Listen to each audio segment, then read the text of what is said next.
Gotta stop huffing and puffing. Ladies and gentlemen, welcome to our dog huffing and puffing because Mom's not here today, so he's very upset. So Catherine's not here, so he's just flipping out. But Alex took him out for a walk, and you said the whole walk? The entire time. Yeah, I fawned it. And the entire time, we walked for maybe 10 minutes, and the whole time he just went, Yep. Mom's not out here. What'd you bring me out here for? Yeah, I was like, okay. So that's what we're dealing with, ladies and gentlemen, with Judith in the house. Yeah. Just how it is. Ladies and gentlemen, welcome to the Tom Barnard podcast brought to you by Bradshaw and Bryant Personal Injury Lawyers at MinnesotaPersonalInjury.com with Alex Brandt-Barnard Rasmussen. And Andy Brandt-Barnard. And me too, ladies and gentlemen, Tom. Yes. Kids are shoved in the corner. Arble, barble, scargle. Exactly. Is that what it is? Yes. So what's going on in the world today? What is going on in the world today? Apparently you're not going to be here on Friday? I will not be here on Friday. Oh, well, there's one thing. That's one thing. Oh, you told them? All right. Yep. We will be in Wisconsin. Yay! Yeah! It's the kids' favorite weekend of the year. Oh, is it? Cabin weekend. Oh. That's having Christmas. It was even better than summer cabin. Well, they get to fish, go on hikes. Yeah, we ice fish, and we get to play ice soccer. I'm saying There you this go. weekend.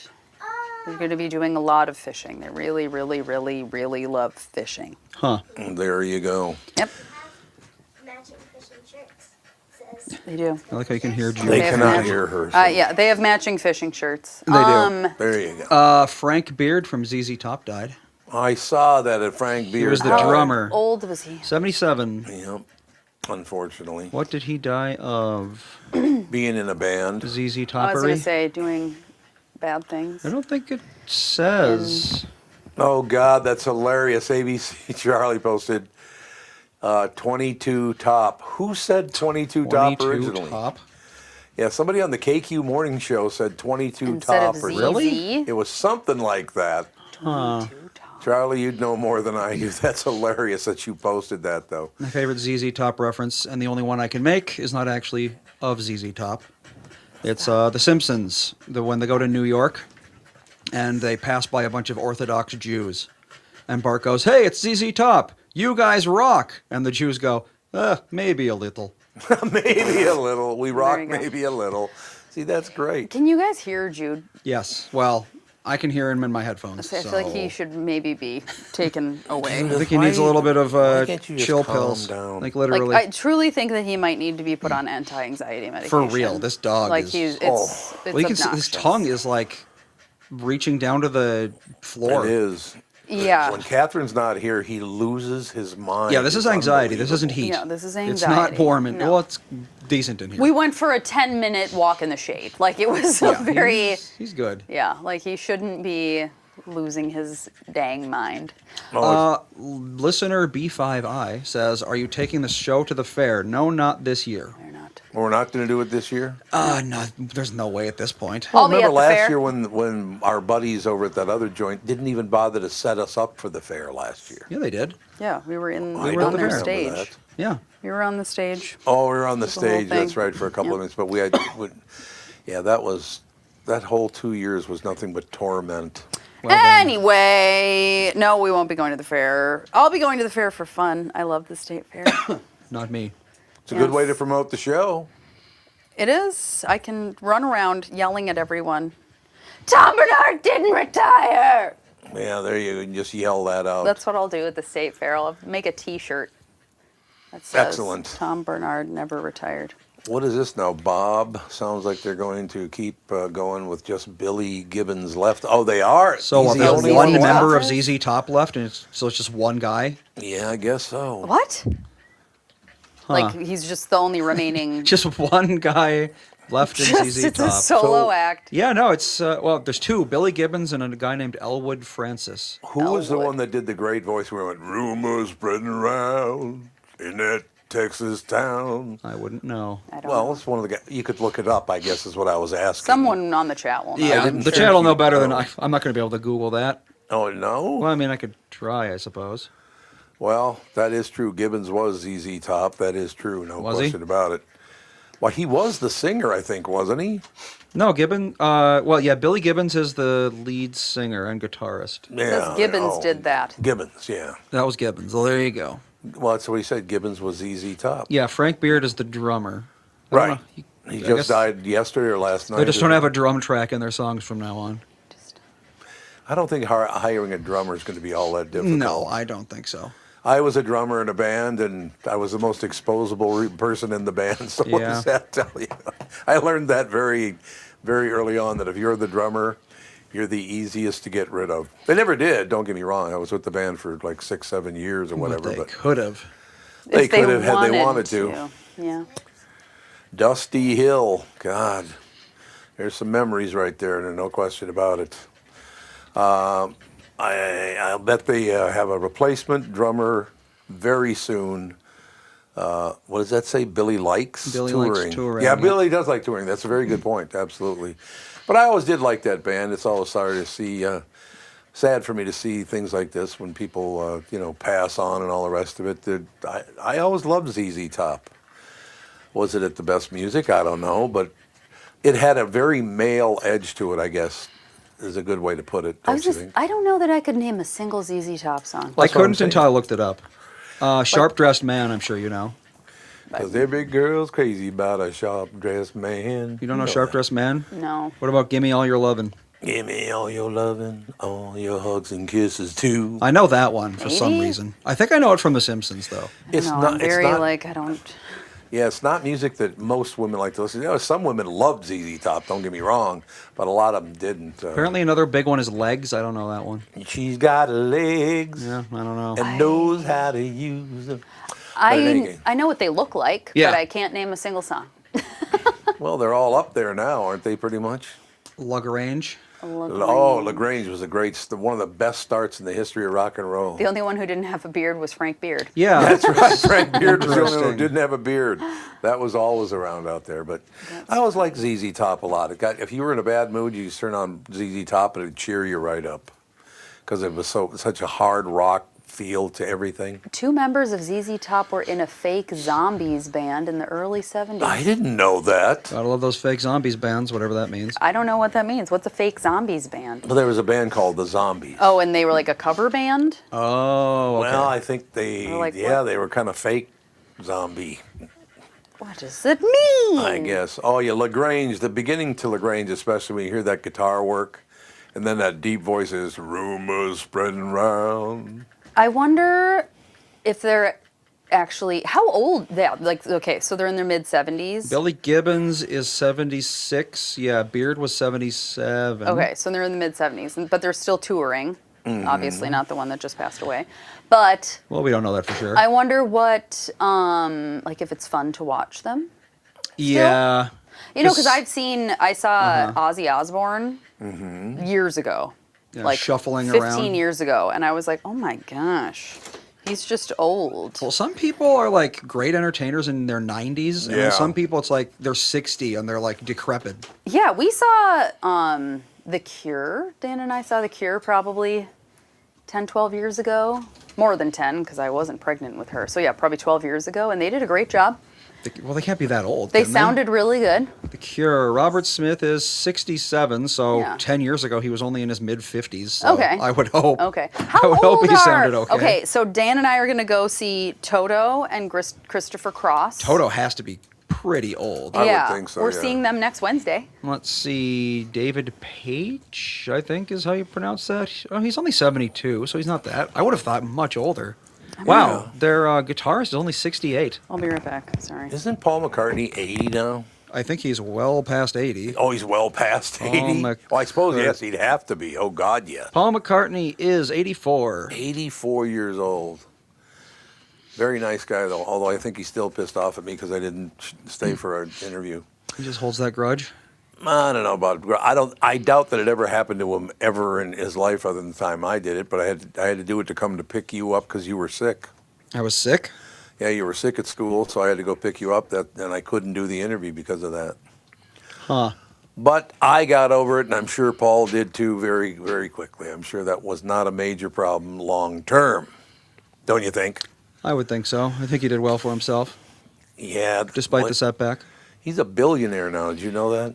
I wouldn't be surprised if he was like a 10 billionaire or whatever you want to call that. A decabillionaire. Well, there's now a zillionaire. Well, trillionaire anyway. Well, actually, not a zillionaire, a trillionaire. You're absolutely right. Paul McCartney's net worth is 1.2 to 1.3 billion. That's not bad, Paul. The That's pretty wealthiest musician in British history, and the Yeah. first UK musician to officially reach billionaire status. There you go. Yeah. Well, I have to say it's still one of my favorite bands of all time. I love the Beatles. They were, God, I think I was only about maybe 11 when they came out, something like that. Charlie says Bill Clinton just turned 80. Bill Clinton just turned 80? Yeah, it's probably about right. I mean, he was president 30 years ago. So, Is it hard to hit on women when you're 80?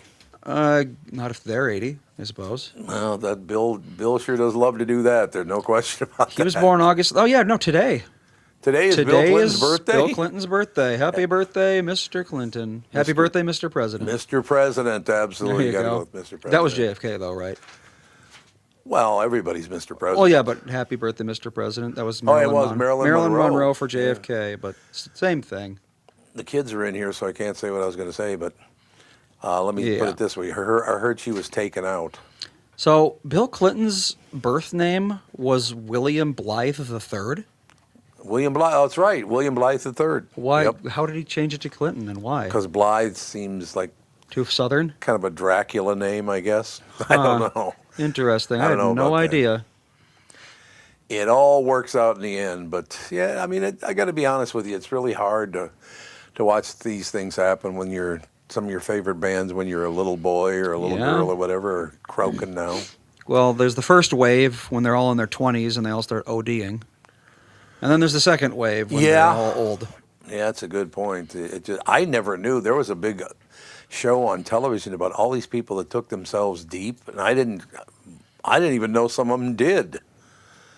I guess it was not in the news all that much or something. That had to be the answer to it, because there are a lot of people I think are still around that are not around anymore. Yeah.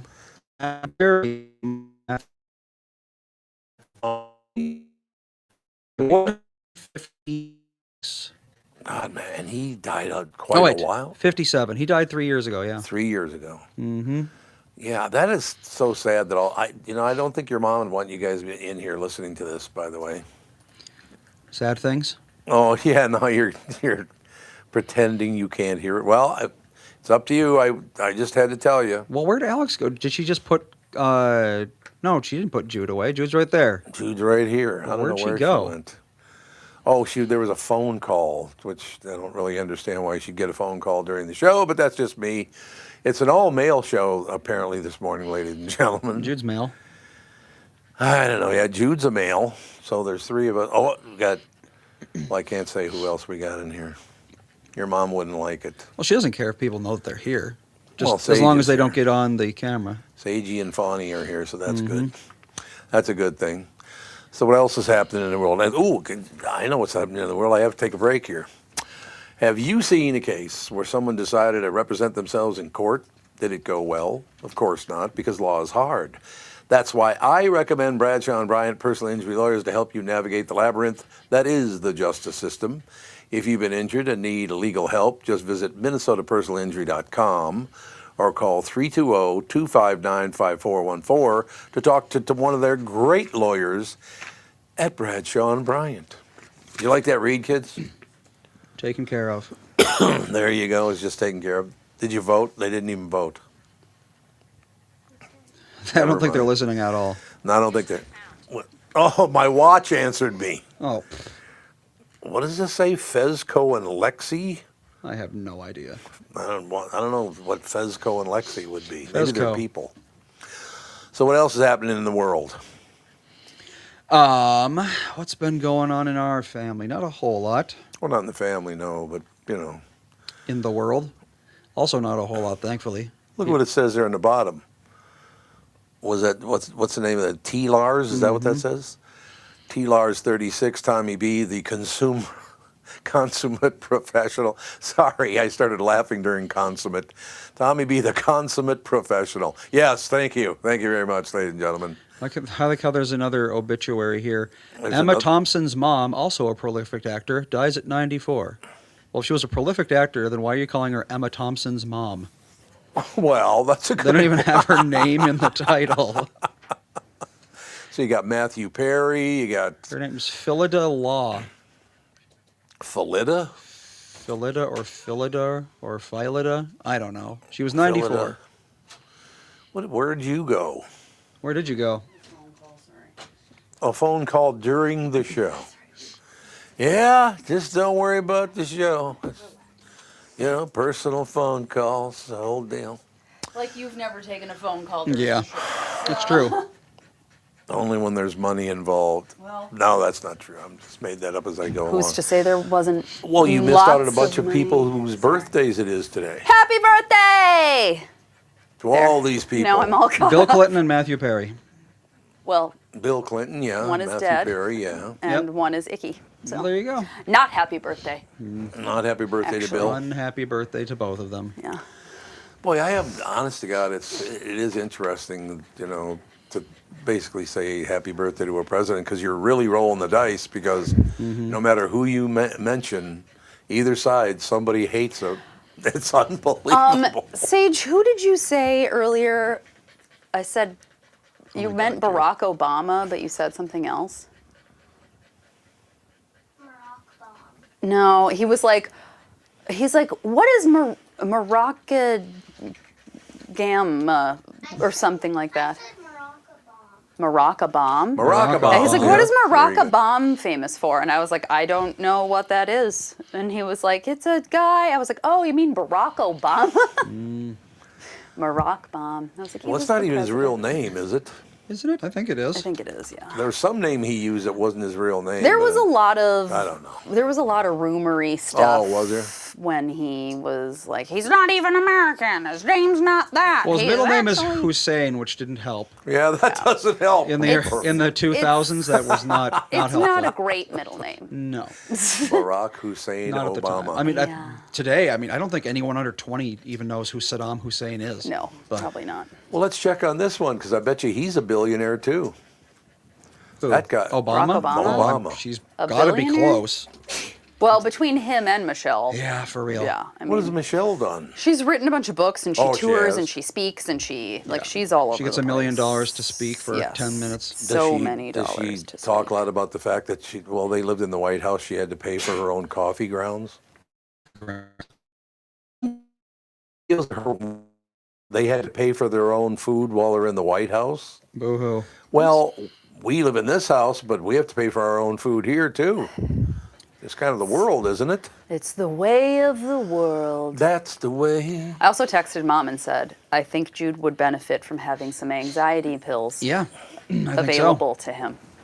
Like, Yeah, he does. It's only when she's gone for a period, though. He gets really nuts when May, she's gone. May has anxiety pills for when we know it's going to thunderstorm. I was Oh, going to say, yeah. get her one Thunder. of those storm blankets or whatever. And so we just give them to her like an hour or so before we know it's going to storm and she doesn't freak out Yeah. and hide behind a toilet while shivering.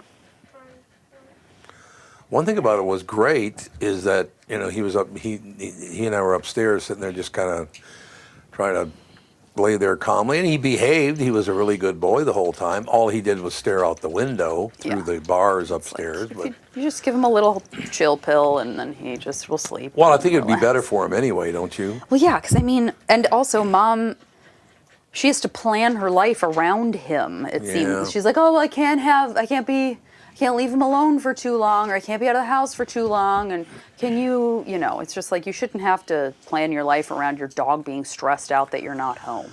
We should mention this, ladies and gentlemen, that 12 years ago now, I guess it would be, because he's 13 now, isn't he? we got him, Probably, yeah. I think, in 2013. So, Yeah, yeah, 13. he's, Yeah, so he's he 12 is or 13. 13 years old. Mm-hmm. But Mom did not want another dog after. I won't even mention the other dogs that died. Razzmatazz. Yep. The final dog died, and she said, "I do not want another dog. I can't take this anymore." They lived such a short period of time, and all the rest of it. And I was thinking to myself the whole time, there is no way that I'm gonna. I'm going to live in a house with Catherine without a dog. At that point, anyway, because she has loved dogs her whole life. I mean, it's her whole life, isn't So it? I've never not had a dog. Yeah. Well, we didn't have a dog for a little bit when Cassie died, and I got Bella. Yeah, I mean, there has been periods where I haven't personally had a dog. Yeah. After you moved out with Bella, I just had Hobbs until I met Melissa. Yeah. So that was, I don't know how long, several years. Yeah. But there's always been like a dog around. What was Jude's Yes. name again? Cassie. That's why Cassie. you got him. His name was Cassie? Yeah. Oh, Cassie and Cassie. Yeah, That's why I you see. liked him so much, is because his name was I see. Cassie. Well, and plus he was cheap, too. Yeah. These days, they're even more. Pete says, sad that Jude's so anxious, but it's kind of nice seeing him doing something besides sleeping. Oh, that's true. He's not going to sleep today.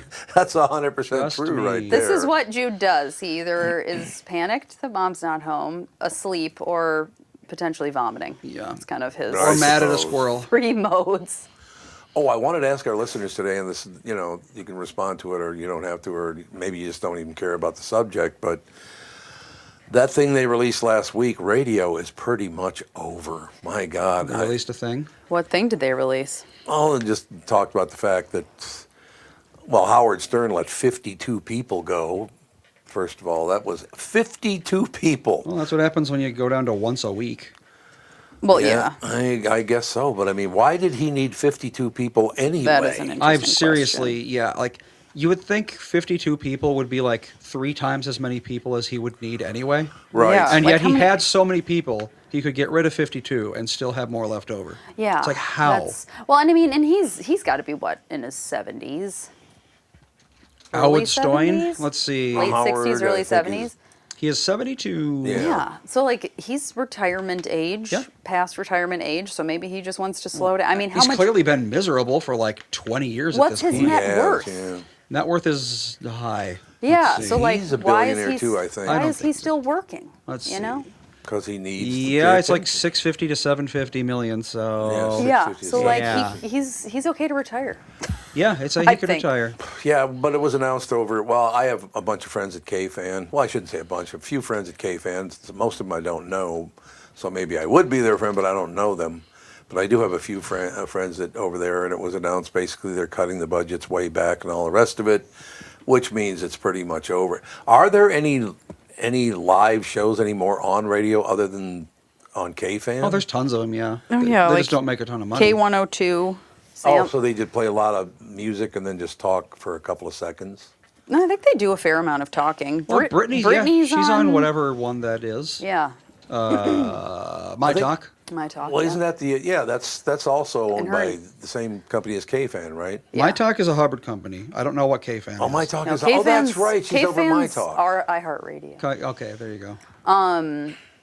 Yeah, and Brittany's entire show is just them talking. I Yeah, think. I it's don't think literally there's just- any music at all. Yep. I wonder how much longer that's going to last because radio is over. There's no question about that. I don't think it's ever going to be over. I think it's just there's going to be like 3 shows in town. I think once the boomers all pass, All are not listening that's to probably radio when anymore. radio will be like really done. Am I a boomer? So when all Yes. the boomers pass? Yeah. So, did you hear what your mom just basically called for my? I didn't say. No, I they hope just- they all die and there's happens no more eventually. What radio. you said, I heard you. Yeah, But if in we any are. I case- think we're not out of Greatest Generation, but we're very close. Yeah, it's getting there. How many Yeah. living Greatest Generation are there? There's not too many. Let's see. Current estimates. A couple 100,000. I mean, so the youngest Greatest Generations are in their mid 90s. So, yeah, Who's in their 90s? The Greatest Generation. the Oh, youngest during World members War of the II? Greatest Generation. Yeah. Yeah. So I mean, yeah, it's not going. Maybe 10 more years and there won't be any Greatest Generation left. Yeah. And then after that is silent. I think that's what Joe Biden is.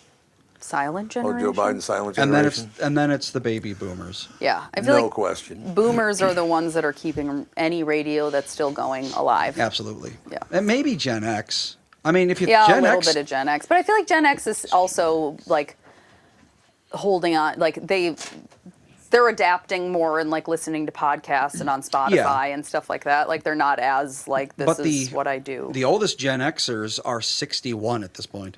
That's wild. Yeah, exactly. Yeah, So because Dan's older brothers are both Gen X. wow, really? Mm-hmm.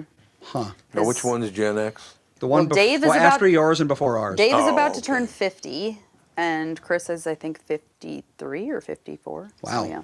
You have a 53-year-old brother-in-law? Well, yeah, they were done having kids, and then all of a sudden she had twins. That happens. We know a couple who, I think they've got like tweens or teens maybe, and then they just had a kid like 2 years ago. Yeah.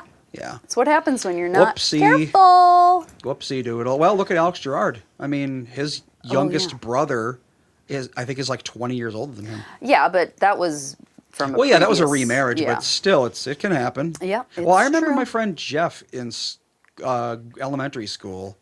He was an uncle when we were like 12. Oh, I remember that. And I was like, yeah. there's no, that's not possible because remember uncles are that. old. The uncles are old. You people. can't be an uncle because you're not old. It's just Too young. I know. if it's not the same structure as your family, it just doesn't make sense to you as a yeah. kid.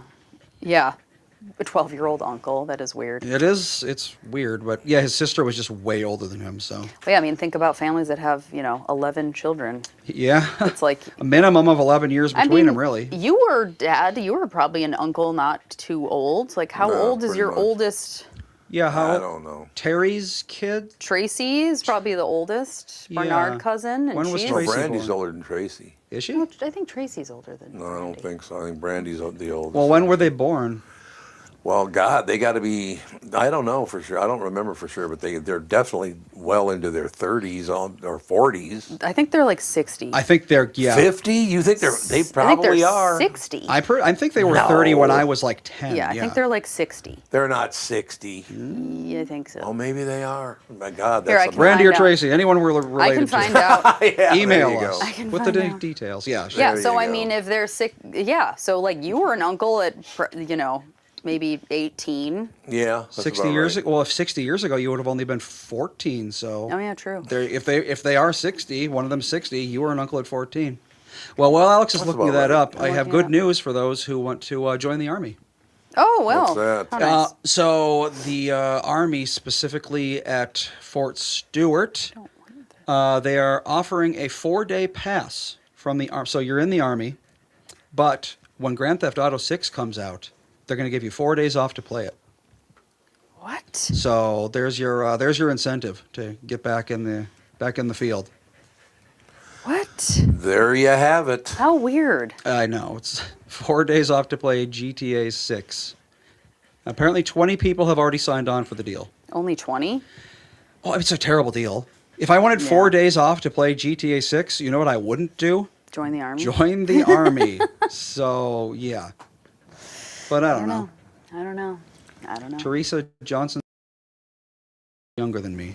Yeah, that'll happen too. My aunt is 1 year younger. I know, we're getting than into me. I'm my own grandpa territory here. I can't even Well, I was fathom. trying to keep it on talking about the the radio deal and all the rest of it, but Well, there's only so much you can say about radio. This My is aunt true. is 1 year younger than me. Okay, so that means. then she changed the subject again. Do you see that? Yeah, it's like, how does you it- tried to change it back to radio. We were already talking about this. So there you go. We're into genealogy at this point.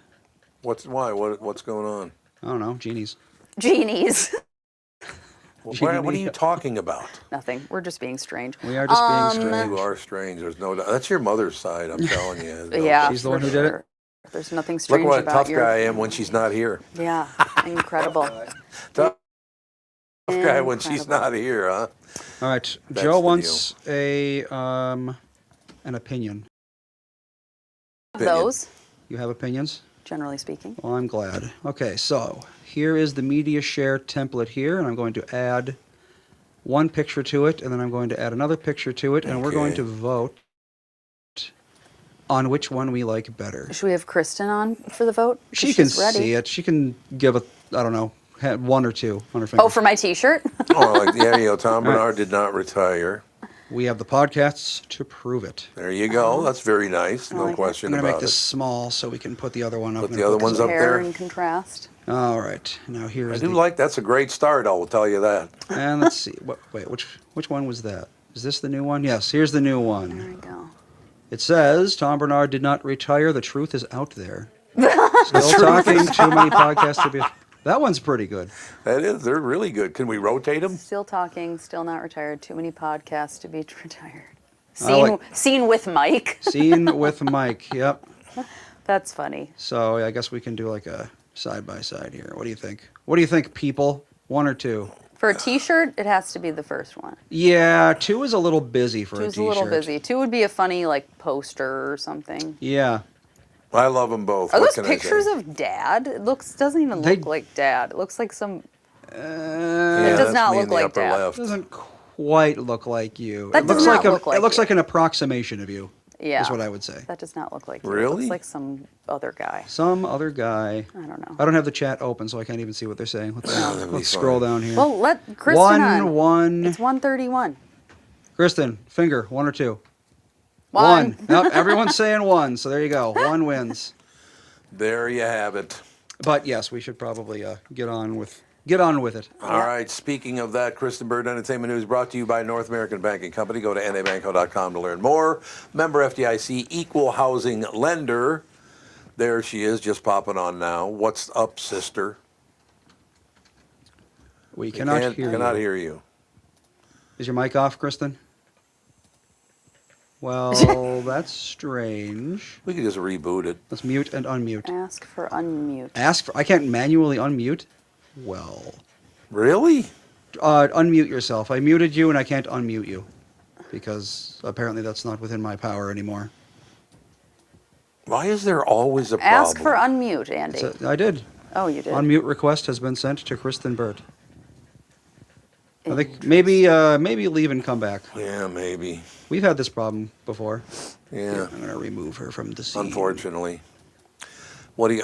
Actually, it does prove to you though that it's a real podcast, not some fake deal. Because on a fake podcast, nothing ever. Have you ever noticed that when they're not live and they reconstruct them, there are never any bad elements at all because they cut them all out. But in my opinion, they cut out way too much stuff that would be good anyway. That's right. But, you know, they can do whatever they want, I guess. It's good for them. Okay, Right? can we hear you now? Can you hear me now? Yes, Yep. we can. Fantastic. It was locked. It would not let me touch the That's mute. It was very weird. strange. I can request that you unmute yourself, but it's locked because you can't unmute yourself. Cool. Yeah, and I did press like whatever you sent me. And was Well, I like, guess "Ah." I will Yeah, weird. never press that button again. Yeah, don't do that. Whatever anymore. Although you weren't muted to begin with. I don't know why we couldn't hear you at the beginning. So. Right, Yeah, and who everything knows? was on my end too, which was very strange. Huh. Oh well. It all works out in the end. Indeed. Hello. Where's what you're Catherine? Oh, Catherine's with your niece, right? Yep. Yep, Yeah. she should be back Yes. sometime. Is she going to be back before the show's over? She doesn't know. She's trying to get back by like 2, 3 o'clock. So yeah, 3 o'clock the show would be over. But And Yeah. Jude's been having an existential crisis the entire Yeah, time. he sure has. Yeah. He's been sitting there panting like a loser. oh, he's fine. So No. cute. He's But I just did saying. vote This is for not fine. T-shirt number 1. Yeah. That's the best one. Yes. Yep, everyone You liked did. number 1. Yep. Yeah. So what's up? My goodness, this week has just been like Hayden Panettiere, like that's it. Yeah. It's just kind of crazy how much she moved people. I think that is, being of an age where she's young, but also she crossed so many different genres in terms of like TV, film, daytime, primetime. A lot of people are just not only just talking about her, but also about the fact that kids really shouldn't be acting in Hollywood. This discussion's coming up again and Yeah. again. And I think there's also a lot of the dynamic of a very toxic boyfriend and how much that impacted her life. Oh yeah. And, there is a criminal investigation going on now. And I'm going to guess that it's going to be tied to the bag of drugs that was found in the apartment. So, Oh, Bag yeah. of Bag of drugs. drugs. bag of drugs, How bag of big drugs. was the bag? And what drug? Yeah. I'm going to guess, they're doing toxicology reports, but let's Oh. this is pure speculation.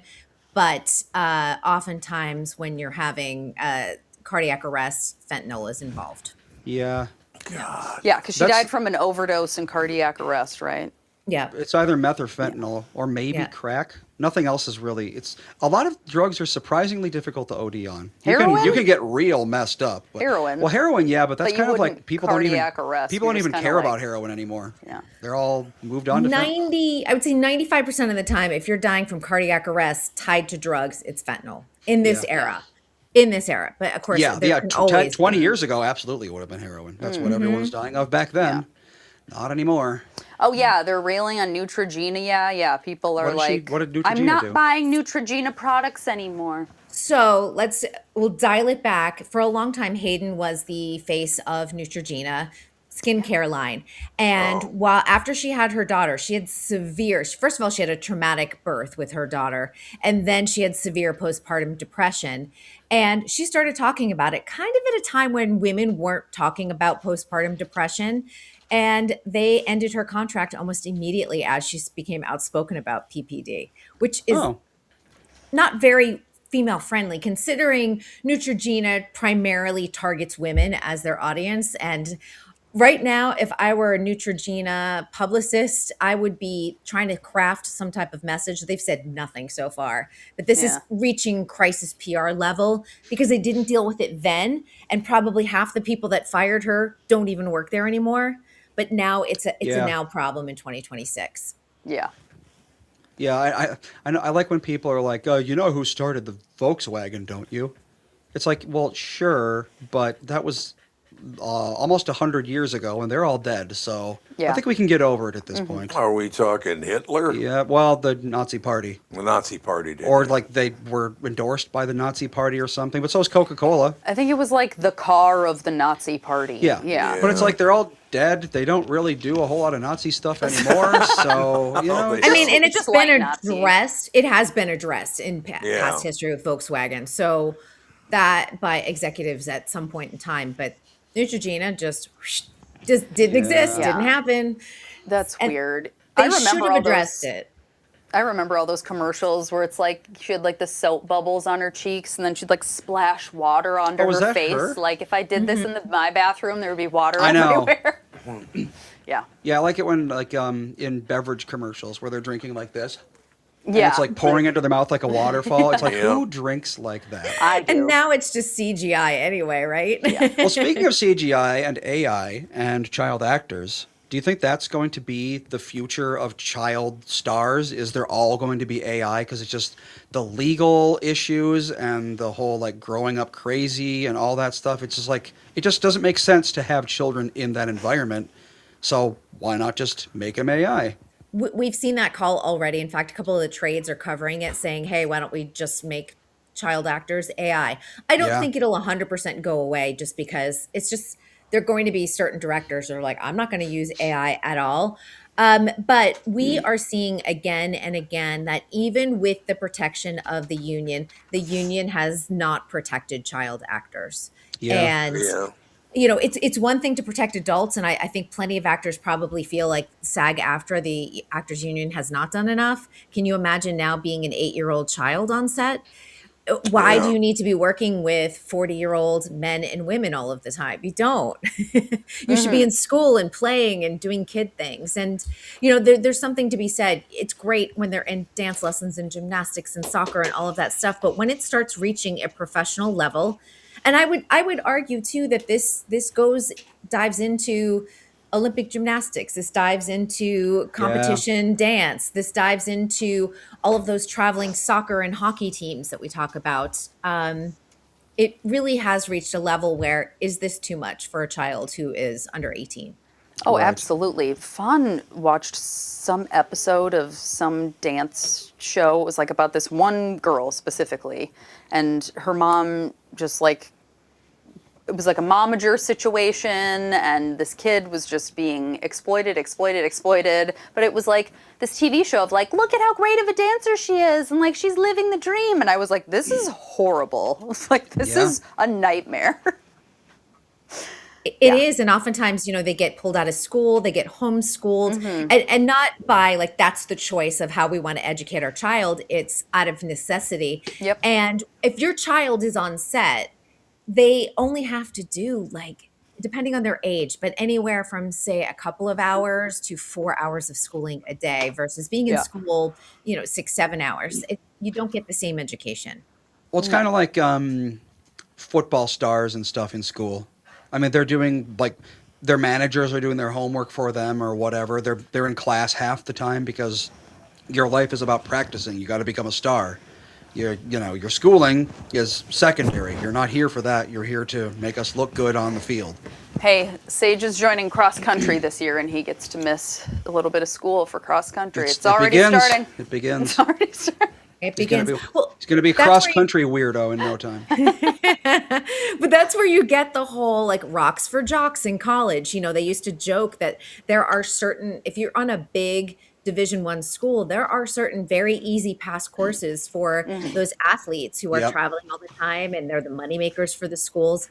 Yep. And I mean, there's something to be said where they're like, well, they're getting a free education, and that, you know, and at the time, the schools were making money off of these kids, and they weren't allowed to make money themselves. They are now, but Yeah. Yeah. it's a whole other beast in discussion too. It Yeah. really is.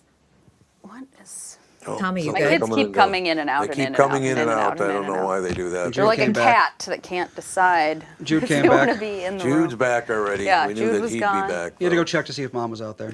I'm second rate, but still I'm the closest to Yeah. Right. number one. That's so- true. Yeah, Animals puts- don't like locked doors either, or closed That's doors. No, they very don't. true. Oh yeah, every night because we got Ethan, and he likes to come out of his room 4 or 5 times every night. Oh, oh God. dear. So what we do is we shut our door so that like he thinks that we're asleep. Even if we're just like laying there on our phones or whatever, it's still like nope, sorry, everyone's going to bed. Good night, Ethan. Yeah. But then as soon as we do, the cat comes to our door and starts scratching at it. Whether she's in or out, it doesn't matter. Just like, nope, no closed doors allowed. Yep. Yeah. Oh yeah. Our bedroom door is just always open. It's just wide Yeah. open because I the leave mine children- ajar because I have Yeah. a cat that likes to take the door stopper and go boing. Oh yeah. yeah. boing. So we're not doing that. Yeah, we had a cat in college that he slept in my bedroom with me every night, but there were some nights that I didn't know he wasn't in there, and so he'd sit at the door and do like the rah, noise, and he'd like shove stuff under the door, and I'd wake up and there'd be like a pile of random things by the door. Yeah. He never played Hair with toys, but he ties. would use this as like weapons Yep. to show his disapproval. I had a stack of rings that I would put next to my bed every night because I'd take all my rings off when I went to bed. And one morning, I could not find any of them. And I was like, where on earth could they have gone? Like, Yoink. where did I take them off? Where did I put them? What happened? When we moved out of that house, I found them in a pile buried underneath, like, where I put my laundry basket, like shoved in a corner. Oh, and in I'm that like, in that weird little open closet yeah, thing. and I'm like, Hobbs must have moved all of these sure and he put did. these in this little pile. 'Cause I'm like, there's no way I would have put them in this obscure place. I was like, what a weird cat. Cats are fun. Yeah, Hobbs was especially weird. he was especially weird. Talk about animals that need anxiety medication.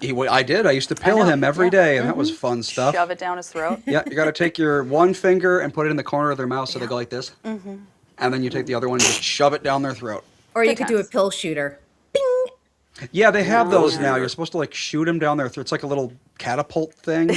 Yeah, it is. It actually works very well because it's pretty much the same thing as giving them a syringe of liquid. That Right. same like motion of just getting it down the back of their throat. So That's good to know good if to anyone know. needs it for their cat. Pill shooter. That is good to know. I might need to use that for May because, like, May, May. I said this before, needs anxiety pills for thunderstorms. She doesn't like thunderstorms. And so my parents watched the dogs this weekend, and I was like, you need to, if it's going to thunderstorm, you have to give her a piece of salami with nothing in it, and then a piece of salami with the pill in it, and then another piece of salami without the pill in it. She's like, oh, I'll just put it in a pill pocket. I'm like, she will eat around Yep. the pill and then spit it out. You got to do the shell game, but with pills and salami. Yeah. God. Ladies and gentlemen, North American Banking Company, locally owned and operated by people that live and work in the Twin Cities. That means faster loan decisions for businesses that are looking to grow. Go to nabanco.com/Tom to learn more. Member FDIC, equal housing lender. See, we got that in. What do you think of that? Look at you. Impressive. You've done it. Absolutely. Only the 20,000th time that we've done such a thing. Yeah. What, talk over me when I was talking? Got an ad in. Yeah, we get Well, it we've been on. going for 14 years. We're at episode 3051 today, I think. Oh, is that right? 3051. So yeah, I mean, I don't know the average number of ads we've done in a show across the show's lifetime, but I'm sure it's at least a few. Yeah. Oh, Kristyn, I got to run this by you because, it's that time, something we saw coming a couple of years ago, and it's, blah, blah, blah. Well, it's 3 years ago is when it started. But a lot of people are cutting, well, Howard Stern fired 52 people, right? And all the radio stations now are getting rid of people and cutting budgets and all the rest of it. Do you think podcasting is just going to explode? Now, I mean, it's big now, but it probably is going to explode because of all these people are going to need a job, I would guess. I don't know. Like, I feel like the explosion actually happened during the pandemic. Yeah. Yeah. And then we Absolutely. saw really large budgets, and then we've seen kind of the contraction of some of those budgets. There are always going to be the big ones like the Joe Rogans and the Smartless and the Amy Pohlers that will have big deals. Call her daddy. I'm just trying to think of some of those. But I think that just handing anyone a podcast contract now does not happen. Yeah. Because Right. it's overall, and we're talking about across the industry, and I'm talking wide swath, music and TV, film, radio, TV news. We are just seeing budgets contract instead of expand. God, it's so amazing because you look back, 14 years we've been on now, Andy? Yeah, 14, 14 years. September something. I remember in 2014, so 12 years ago, right? Or is it 14 years? So it was 2012. Yeah. It was 2012, that's exactly right. And I could even feel and kind of see where radio was headed all the way back then. Not that I predicted it was going to be totally over, but as that generation got a little bit older here and there, things were changing. That's why we started the podcast 14 years ago. And now there are people out there claiming they had the idea a couple of years ago to start a podcast because radio was coming to an end. It's like, no. No, at that point, you're actually behind the 8 ball at that point, Oh, because, yeah. I mean, you were forward thinking on certainly on that aspect of this end of the business, because I mean, it really has changed so much. And I am old enough that I can go, remember when, like, you went to the, Yeah. it's crazy though.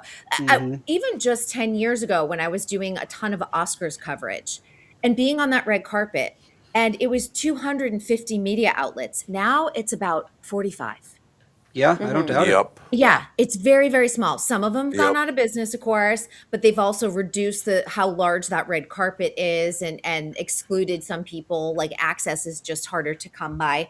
And it's really amazing to be able to think like I was able to do it when they were just throwing money at you. And Right. and because I was there at the start of really online media, which was great for my career. I also kind of wish I had been there in the part of the media in the 70s and 80s, because you could basically just kind of walk on over to the red carpet and just be like, here to cover or here to watch. Security has changed so much. So we've seen in post 9/11, as we're coming on 25 years, we've also seen how that changes a red carpet. I will tell people, and I'm warning people, and I actually brought this up a couple of years ago, but now I say it even more heartily. Is that a good way to put it? More heartily? Ooh. Yes. There probably are some that exist, but I don't know. I haven't searched to see if there are. But someday AI is going to take over this business too. I don't know. It's so personality based. Yeah. That's why they're going to do it, because they want the specific personalities that they want wherever they want them. Well, but no, I mean, like, it's almost like parasocial in a lot of ways. Yeah. It's like, I mean, so many of our listeners, they listen to us as a family up to, and they chime in, and we read their comments. It's like, that you're not going to get that with AI, or if you do, it's fake, because obviously Yeah. AI isn't a real person. So I just don't. There's a lot of people out there who have AI girlfriends and boyfriends or whatever, but they're the tiny minority. No, I I don't think understand I don't that. think that sort of thing works on most people with AI. No, Well, yeah, then- because, sorry. Then why have all these people been let go from radio? Because there's just no money in it. Why, There's no why- money. Why? Yeah, but why did the people don't listen to radio? I'm answering your question. People aren't listening to radio, They're also so that's streaming, why there's no money in it. streaming or podcasts, or just like scrolling Instagram, TikTok, that sort of thing. But listen to me, what I'm saying. Why did that happen? Social media. Social media. Social Spotify. media changed everything. Oh, Spotify is Everything. another Spotify. big one. Yeah. Yep. Spotify. The reason the reason we don't listen to radio in the car is because we listen to Spotify in the car, or Yeah. or I'll download a playlist off of YouTube and listen to that on my phone. Or people will listen to podcasts on their phone or whatever. It's Right. just Yeah. there's way too many things to listen to at this point. Yeah, I only listen to Spotify if I want to listen to music, because then it's like I can listen to whatever music I want. Yep. Yeah. Or I listen to audiobooks. Like Yeah, I listen to I never audiobooks. listen to the Oh yeah, radio. audiobooks are another big one. There you go. Read what Dark Strider just posted. I have a few podcast episodes that are entirely AI generated. There you go. I don't think that'll Yeah. ever be like the thing. No, I'm warning you. I don't think so either. You know how much more money it would be for the investors if there were no people involved? Well, I think that's like it's like when a company buys up a dying radio station so they can get it even further, and then Yeah. they can Yeah. claim it on their taxes or whatever. That's kind of what that's going to be like. If radio stations and TV stations start replacing their people with AI, that's just going to be another step on the road to the death of that station. We are Yes. seeing a big pushback against AI across the board. Good, It's not just good. entertainment. But the other thing I want to say, and you know, T-Lars just said, like, big tech changed all of this. They did. Big tech continually disrupts industries, but they come in with zero business plan. And when Yeah. you have zero business plan, this is what's happening in Hollywood. And people are starting to pull back and go, whoa, whoa, whoa, whoa, whoa. This is not working. This is putting people out of work. How do we take steps? You're never going to go back to what it was, but how can we take steps to at least halfway get ourselves there? And that's going to be happening in other industries. Some companies are like, we're laying off everyone because of AI. And then all of a sudden they let AI take over and they realize, oh no, we need some people back. Yeah. Yeah, you're going to need some people. There's no question about that. But I never thought I would see voiceover disappear. I thought, yeah, they're going to fill it in with some, this and that and the other thing. But voiceover is just almost gone 100% now. Well, voiceover isn't personality based. I was gonna say voice. voiceover is just voice based. Yeah. Like, I mean, yeah, there's some voiceover that you listen to and you're like, oh, it's what's his face. Right. But then it's just like, oh, it's what's its face. Yeah. It's not like oh, I'm gonna go buy this thing now because Right. this guy is doing the voiceover of this. Yeah, Like, I'm one of those people who I'll hear a voiceover and I'll be like, oh, that's Tress McNeil. But I'm in the extreme minority there. Most people don't know who any of their voiceover people are. Yeah. They don't even know who the voice actors are, except for maybe the most famous of the Yeah. famous ones. Like people who watch, like animated stuff, Family Guy and The Simpsons. Yeah. Will They might Arnett know- does a lot of voiceover. Yes. certain Yeah, they people. might know a couple names, but for the most part, no one has any idea who any voiceover people are. Well, I hope you're right. I really do hope you're right because it just, a couple of businesses I was involved in, radios, almost all AI, well, not almost all, but it's really headed very quickly toward that. And voiceover, almost all of it now is AI. So maybe I'm just very sensitive to it because, the two biggest sources of income I had were a morning radio show and voiceover. Yeah. And we were killing it, there's no question about it, but they both went away. Well, look at me. I got my first degree ever at the age of 30, whatever. I think in 2020 in software development. Mm-hmm. And software coding when I got that degree, there was no such thing as AI coding. It didn't exist. Right. 2-3 years later, I would say 80% of coding is done with AI. So I get my degree, and now a couple of years later, everything I learned, well, not everything I learned, but half of what I learned is not true anymore. Because now everything is coded with the help of AI. People are more like, code reviewers these days than actual coders. yeah, to make sure the AI is doing it right. Exactly. Yeah. So it's like, that industry changed faster than any other industry, probably in the history of any industry. Well, let me ask you Okay. a quick question before you continue. Let's go back 15 years when voiceover was pretty much all live and all the rest of it. How much did it cost them to hire all those human beings? It was lot. billions of dollars. And how much would it cost to do AI? Nothing. Yeah. Well, and the issue that's the too problem. is the union. We have to go back, Tom, to the 2000 commercial strike that Yeah, decimated yep. the commercial industry, and corporations now just do non-union commercials. Yeah. They just Right. never went back. And Yep. I mean, I was living here when that happened. That was a 6-month strike, and we lost a lot of sometimes strikes just don't work, and it's really frustrating. Yeah, Instead of just like yeah. sitting at the table and trying to hammer things out, I think we would have had a shorter amount of time in terms of negotiation and probably wouldn't have been in the same position. But I just was thinking in terms of like my end of entertainment journalism. This morning at 8 a.m., I was doing an interview with someone who was in Australia, and it's someone who does X Games. He's an action sports star, and I'm thinking AI can sit here and spit out questions, Yeah. but they can't do the follow up the way, you're not going to be able to relate the same way. He's a father now, and he's doing like all of these crazy BMX stunts and I think like that. And I say, as a father, like, how do you think about doing those stunts? Because you're putting your life on the line every time you're in the X Games, of Yeah. course. That emotional connection of being able to approach some of those questions, him being able to answer to me, AI is never going to be able to dig into that. And so there's certain aspects you always are going to need humanity. You need that human touch.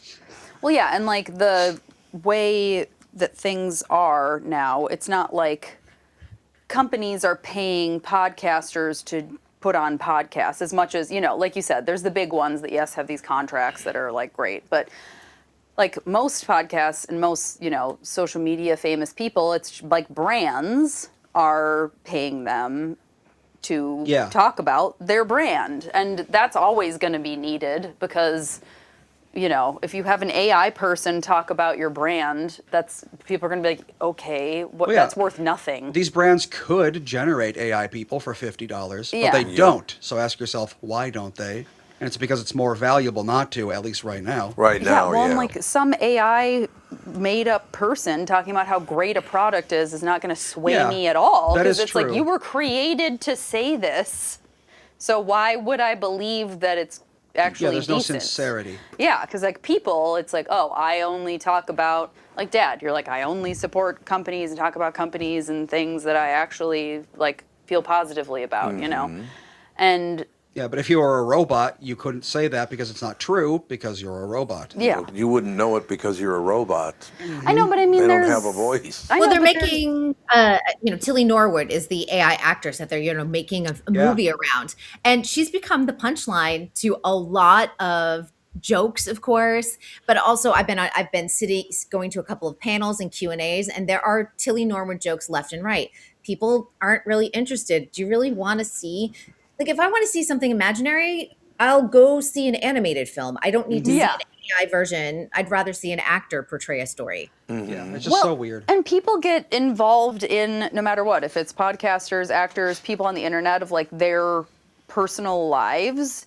And so it's like, oh, I like this person's podcast, so now I'm going to follow them on Instagram, and I'm going to watch their Instagram stories because I think that they're interesting, and like, what are they talking about and whatever. But if it's like, oh, I'm listening to this AI person on this AI podcast, and then I'm going to go on their AI Instagram, it's like, this is all just completely made up for... But will you know it's AI? Yeah. That's the question. Well, do they have to tell you? A lot of countries are drafting laws. I think there's several states already that have laws that if you try to put out, well, YouTube, I know, we upload to YouTube. And if you put content out where there's a person who is AI generated, but it's designed to look like a real person, you have to say so. Otherwise, they will nuke your account. Good. Well, that's good news. I posted a picture last month of Sage at a baseball camp thing, and I had something removed. I had ChatGPT remove something from him, so I like wanted to post it on the internet, but I didn't want to say like exactly where he was. Mm-hmm. And so I had AI remove thing, and I downloaded the image to my photos, and then I put it on my Instagram stories, and at the top corner it said this image was created with AI. Yeah. Yeah. If you use anything through AI, Canva, if you're creating anything from Canva using a photo, it will say AI generated as well on Meta now. Yeah. Oh, like when you use the type in the thing on the left and it like generates a little clip arty dealy. Yeah. Yeah, if you like uploaded a photo to make, let's just say, even a flyer, it's going to say that's AI generated because it's coming off of Canva. Yeah, so it's like already. I use Canva every day, but I don't use the AI aspects because I don't need them. But that's if you interesting. upload that to, it just started like within the last few days. Oh, interesting. My friend just had it happen to her. And we read that the one second from the top. I've seen some influencer videos that show up in my reels, and typically it influences me not to buy their product. No, that's not the one. It's that one on top now. Google just paid Spirit Airlines for their records to put in their AI. That should scare the heck out of anyone who ever flew that airline. Yeah, I mean, it's happening little by little. I'm telling you. Long term, I would not. I wouldn't hold my breath on getting a lot of voiceover as a human being because they already own it. Even though you didn't sell it to them, they own your voice. It's amazing to me. Yeah, and then if they want a Tom Bernard like voice, AI can spit that out. Yeah, you can do it. Yeah, your Yep. voice is your voice. Yeah. Unfortunately true. Unfortunately also, the Kristyn Burtt segment is over for today. It is. That was my alarm. I have to jump on. I was I like, what like does it. that sound? I That thought you were was pouring me. yourself a drink or something. I was No, like, I have to Her jump onto a robo production assistant. meeting. I told him I was going to be a couple minutes late, most likely, but I just have one of those days of like, I had an interview at 8. I already wrote 5 articles. I Yeah. had you guys. And then after my production meeting, I have to go to another studio to do a shoot. It's like just nuts. It's a I thought you 12-hour were day today. AI this whole time. I know. I wish I could AI myself today because I'm like, I'm Yeah. not going to get home till 7 p.m. It's a long day. Oh. yeah. All right, well, have a wonderful day. See you all on Hopefully. Friday. Bye. Thank you. Thank you Bye. very much, ladies and gentlemen. This segment brought to you by Michael Brown of Bradshaw and Bryant Personal Injury Lawyers. Visit minnesotapersonalinjury.com to learn more. We got a couple of guests coming. Oh, the guest's already there. Yeah, we got Gaylen Wilson with us. Ladies and gentlemen, today's guest, Gaylen Wilson, a heart transplant survivor. One thing I got to tell you, Gaylen, is I never pre-read these because I want to be surprised like the listeners, you know? I don't want to already know what's coming. I've always been that way. I've been in radio for 55 years or whatever, and I never want to know something ahead of time because it's not a natural reaction, like I just had, as a matter of fact. Yeah. A heart transplant survivor, 20 years sober, former alcoholic, founder of the Monument Method Institute with his wife, Heather. In 2014, a virus attacked his heart, left him in the end stage of heart failure. Oh, my God. Maybe I'll stop there because I want to hear you tell the story. Okay. What is this all about? My God, did you ever behave when you were younger, Gaylen? Yeah. If you read my whole bio, you might expect to meet a bitter old man because life has just been pretty damn mean to me. Yeah. And I was a farmer during my 20s. 2 of my last 3 years were crop failures, so I ended up having to file farm bankruptcy. I had a stockbroker career after that. The main stock I was selling to all my clients came out and told us that, it came out that they were lying on their financials God. and filed Chapter 7. And so all my clients lost money, including $3,000 of my mother's. And so I can name the day I crawled into a vodka bottle for 10 years because that was the day. And then by the time 10 years had gone by, I was to the point where I was staying sober 6 months and having like weekend binges. And so I had kind of gotten my life back together and got a job as a traveling computer consultant in January 2001. We all remember what happened in September. I had been making more money than I'd ever made in my life, and I thought I'd made it, and then boom. And so that whole industry went down in ashes with that building. And so it was about that same time, between all the repeated disasters and my alcoholism, that my first marriage disintegrated. And I really landed on my feet in 2002 when I met Heather. She was the first girl I dated after my divorce. And Okay. so I hit the jackpot right off the bat. And I had been studying some tantric sex techniques. And in it, eye gazing is a tenet of that. And so eye gazing creates an incredible bond between a couple during lovemaking. And so it kept us in the romance phase for the first 12 years of our relationship. Yeah, I often tease that they say alcoholics just sometimes switch their addictions. Well, I switched my addiction to Heather.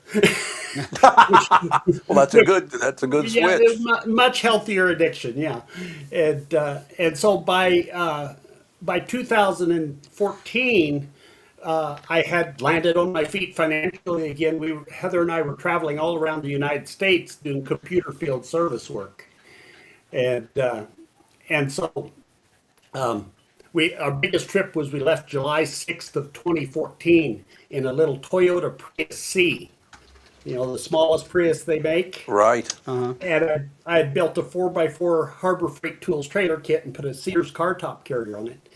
And that's what we put our luggage in. And so I took Heather and her 14 and 16-year-old daughters, and we drove through 35 states and did 250 farm service agency offices in 31 states. 17 weeks and 25,000 miles. And as I look back at that, the one thing that really was valuable that trip taught us was how to say I'm sorry quickly and how to say you're forgiven quickly. Because there's nothing quite as miserable as driving hundreds of miles a day in a little tiny pop can with somebody you're mad at. And so I think that prepared us for what was coming with the heart issues.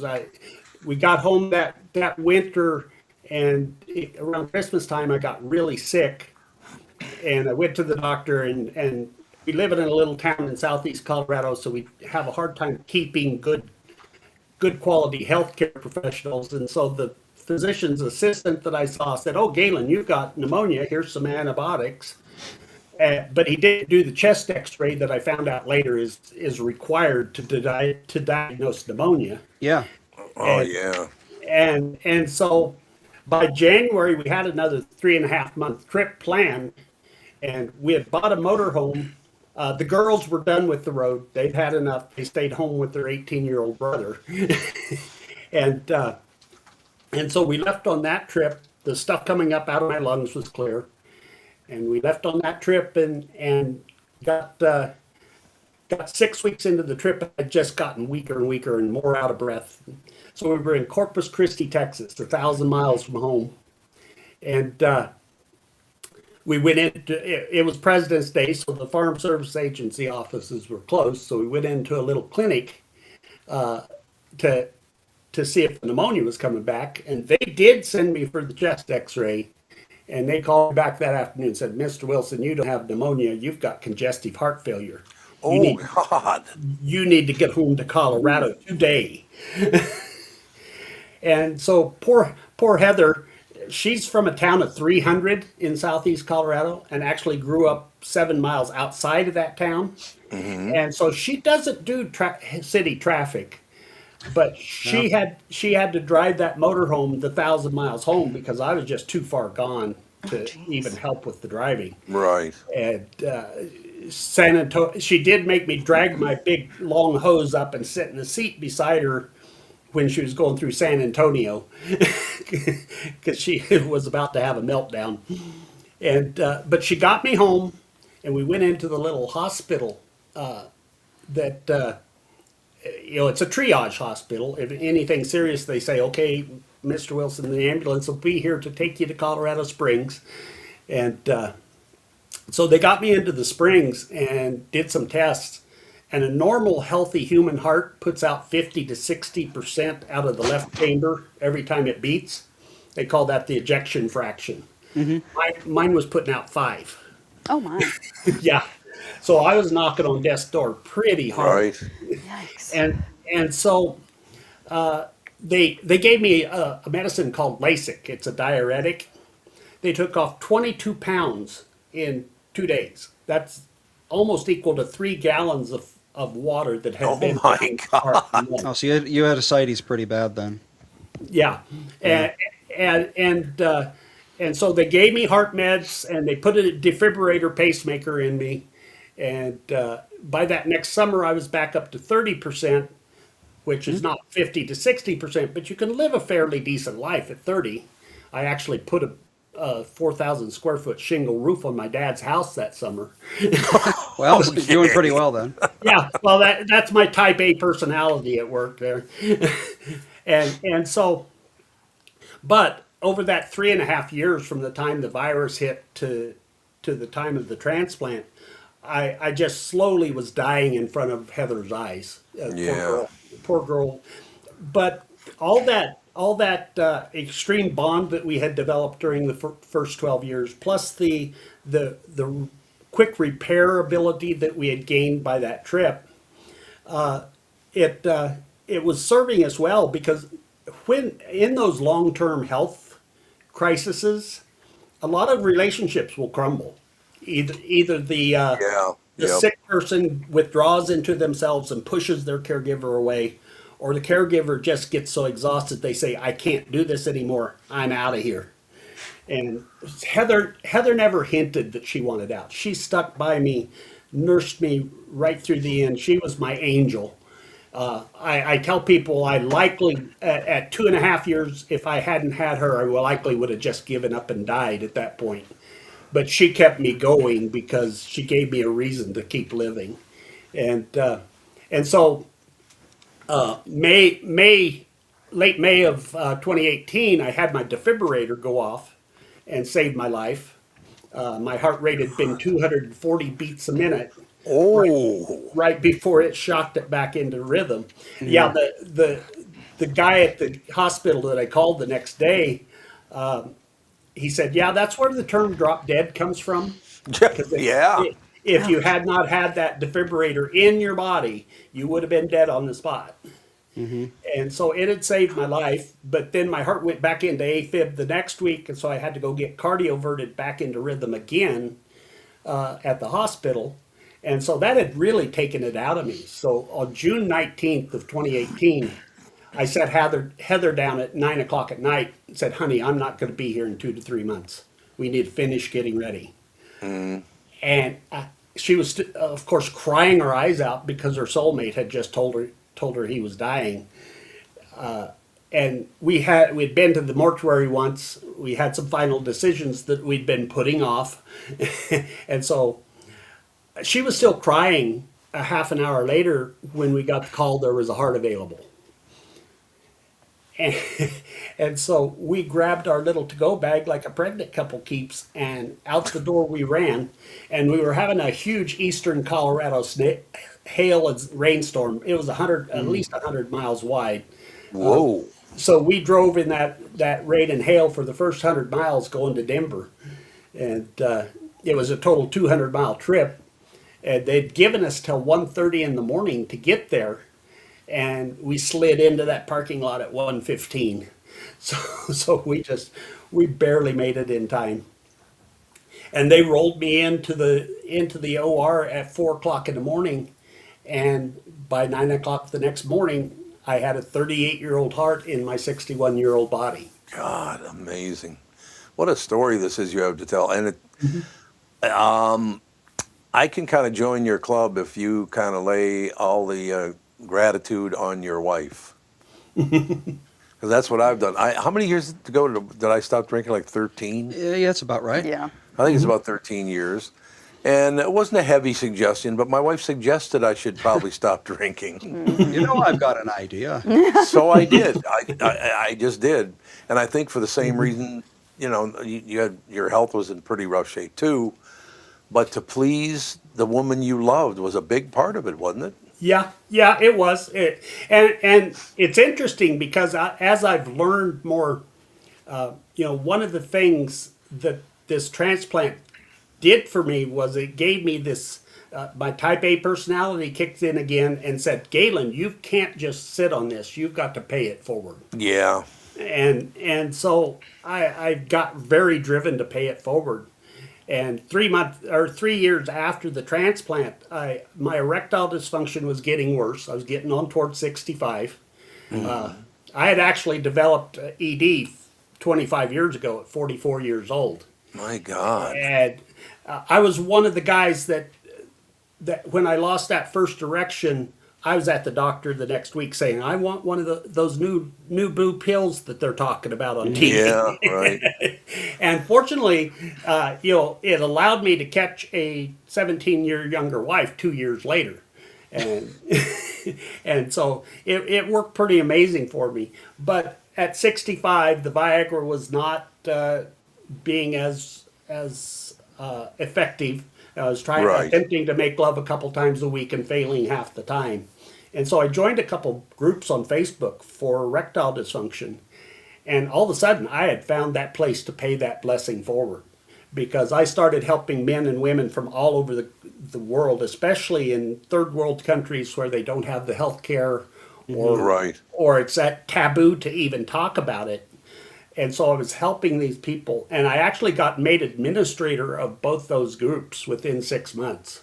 So I've admin them for over 5 years now.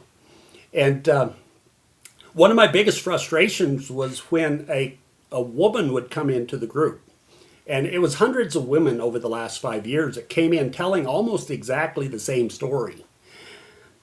Their man had developed ED, and he refused to go to the doctor and do anything about it. Yeah. Oh. And he withdrew into himself and cut her off from any physical contact, any emotional support. He just basically abandoned her in the marriage. And I saw that as a character flaw to start with. And it frustrated me so much because I kind of had an empathetic heart for these women, but that's all I could do was empathize. And so I got Heather and I into a course to become certified thriving relationship coaches, just to try to crack that nut. Pardon the pun. Yeah, they get a little pun there. I heard it. And so the very first book we read in that certification course was called Hold Me Tight by Dr. Sue Johnson. And in it, she talks about her attachment theory. And her attachment theory is that we were bred through thousands of years of prehistoric evolution to have an instinct for a strong attachment to our mates. That those that did not have it back in prehistoric times didn't survive because it took a teamwork to survive, and their offspring didn't survive. So it got brought forth into modern humanity as an instinct that's just as strong as our need for food or need for water. And so she went on to say that most of the fights that we get into are not about what we're fighting about, but about the fact that attachment instinct has detected a threat to the attachment and has thrown the body into fight or flight mode, just as if you were starving to death or dying of thirst. And so once you get both parties in the relationship in fight or flight mode, the logical brain leaves the building and leaves what I call the lizard brains in control. Those primal brains. And the primal brains see each other as the enemy of the bond. And so they say things that aren't true and things that are really hurtful and hard to take back, and things that just damage each other's emotional system safety. And I always say there's no sexual desire without emotional system safety. And so as this couple stays in that fight or flight often and doesn't do the repair work it takes to repair the damage, their nervous systems gets more and more damaged, to where weeks and months and years down the road, they get to the point where they say they still love each other, but there's no intimacy happening at all. They've got a dead bedroom because neither one of their nervous systems can let the desire into the relationship. And so Heather and I didn't really have that problem. I mean, we fought often. We're 17 years different age, and we're both kind of fiery personalities, and so we had our fights, and some of them were doozies back in the day. But I after we learned attachment theory, I went to her and I said, "How do we stop triggering each other's attachment instinct?" And so the first thing I thought about was, well, you need to watch what tone you talk to each other in. Because, sometimes we talk to our loved one like they're the worst person on the planet. And we think we get away with it because they love us, but we're really not getting away with it because that's triggering that attachment instinct in them. Yeah.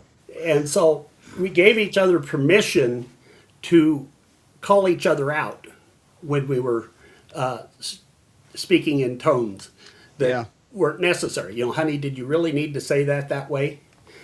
And Heather and I believe we're building this big, beautiful marble monument to our relationship. And each kind word or loving gesture, or especially when you make love with presence, you're building onto that monument. But each cruel word or cold shoulder or fight that you get into is like taking a hammer and chisel to that monument. And so we decided we wanted to fiercely protect the monument. That's the Monument Method Institute motto, is fiercely Right. protect the monument. And the monument's a metaphor for your relationship. So to do that, you've got to make the monument more important than your ego and more important than winning a fight. Because even if you win a relationship fight and damage the monument, you've lost. And so the tone helped us get a little closer, but we were still getting into the fights and still getting into fight or flight mode. And so I got to thinking further about it, and I came up with the idea, and during a time of sanity, when you're not fighting, you have to make an agreement, and we gave each other a sacred word, and ours is monument.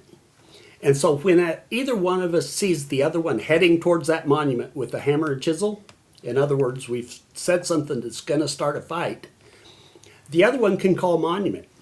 And that does a couple of things. First of all, it reminds us that our monument is more important than that fight we're getting ready to get into. And second thing is, I called it a sacred word because we made a sacred vow to each other that no matter how mad we were, the fight stopped right there. Good. And so, but when you stop that fight and you're mad, you don't separate and go away and try to calm down. Because if you do, when you come back together, you're going to be right back where you were and headed towards fight or flight. Of course, if you're already in fight or flight and ready to kill each other, then yeah, I suppose. you need to separate. But the whole idea is we're cutting off the fight or flight right at the beginning of an argument. And so what we learned was once we called monument, we turn towards each other and come together and embrace each other's arms and gaze lovingly into each other's eyes. Oh, that's nice. And patch that little spot on the monument that we just chipped out. And the science behind that is that when you gaze into your lover's eyes, it goes into that primal brain and tells that primal brain, your attachment's safe. You can stand down. And so the primal brain goes, oh, my attachment's okay. I can let the body out of fight or flight mode.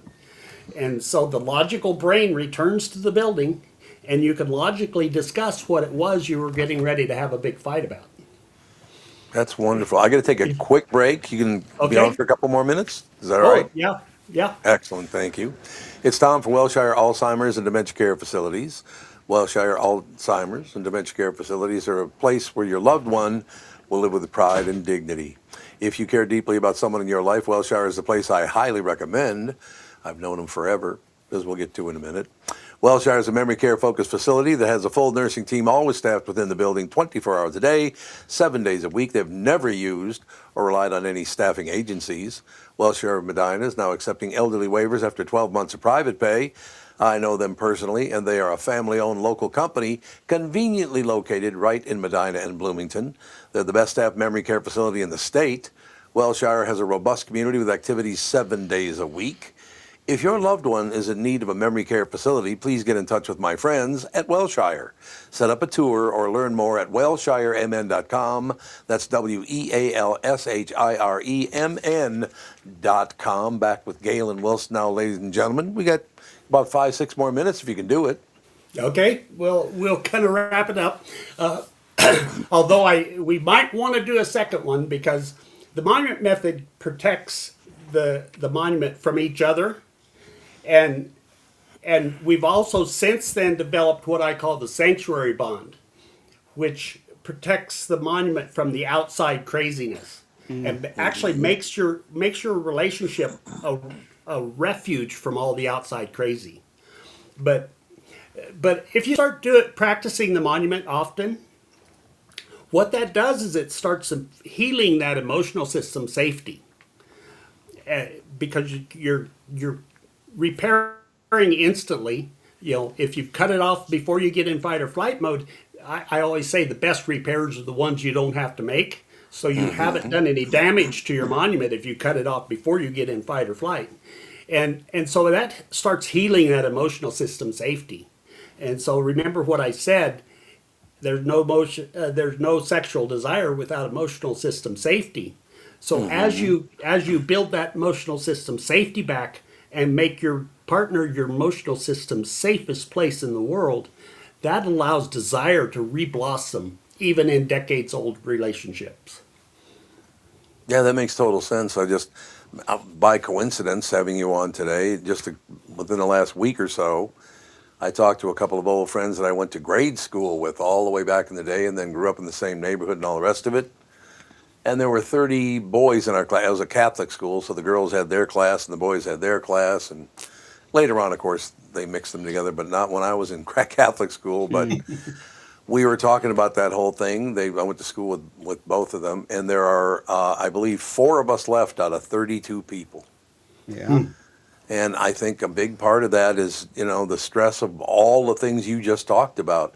All these things that cause stress in lives, and I don't know, some people just, I have some trouble dealing with that kind of stuff myself. I stopped drinking 13 years ago because my wife suggested, and I said, okay, that's good. And it only made our marriage happier and more sound, I think. Oh, yeah. Yeah.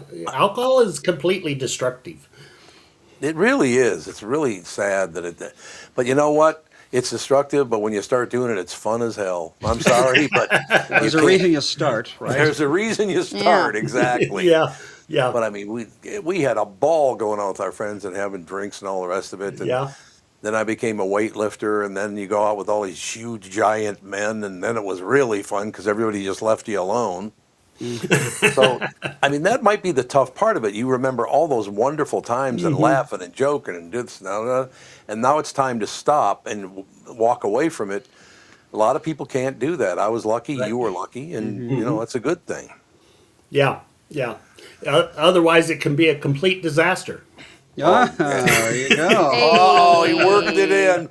He worked it in, ladies and gentlemen. Well, Look you at that. talked about coming back on the show. When are you available? We should reach out and set you up again. We'll schedule. I'm available. I'm pretty much my podcast career and writing books are what I'm doing now, so I'm really flexible. And so let's set it up because the sanctuary bond is even more amazing than the monument method. I think both are great. Where did the ideas come from? That's it. I have this cowboyese saying that I did everything bass-ackwards. Yes.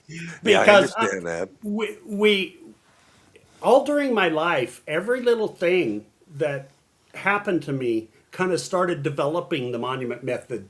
The eye gazing from our early relationship all of a sudden became the monument method way of getting ourselves out of fight or flight. And so, and the ED groups led me to the relationship therapy courses that gave us a language for what we were doing and actually honed the monument method even more. And so it's like I did all the field research first and then went to school for it. Yeah. Well, I think it was a good decision, though. But yes, we would love to have you back on. Gaylen Wilson, our special guest, ladies and gentlemen. If people want to reach out to you, how would they do that? Okay, I've got the monumentmethodinstitute.com is my website. There's links to all my Amazon books. We've actually got 34 books in print now.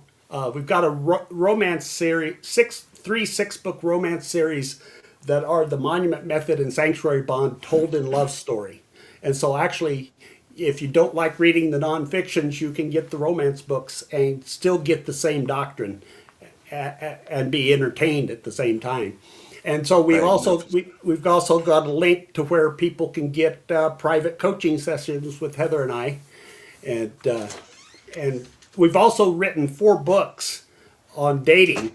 Monument Man, Monument Woman, Man Before the Monument, and Woman Before the Monument.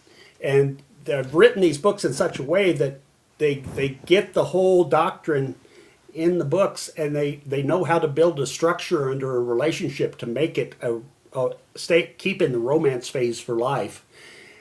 But by the time they get to the end of it, they say, okay, this is great. Where do I find somebody to build a monument with?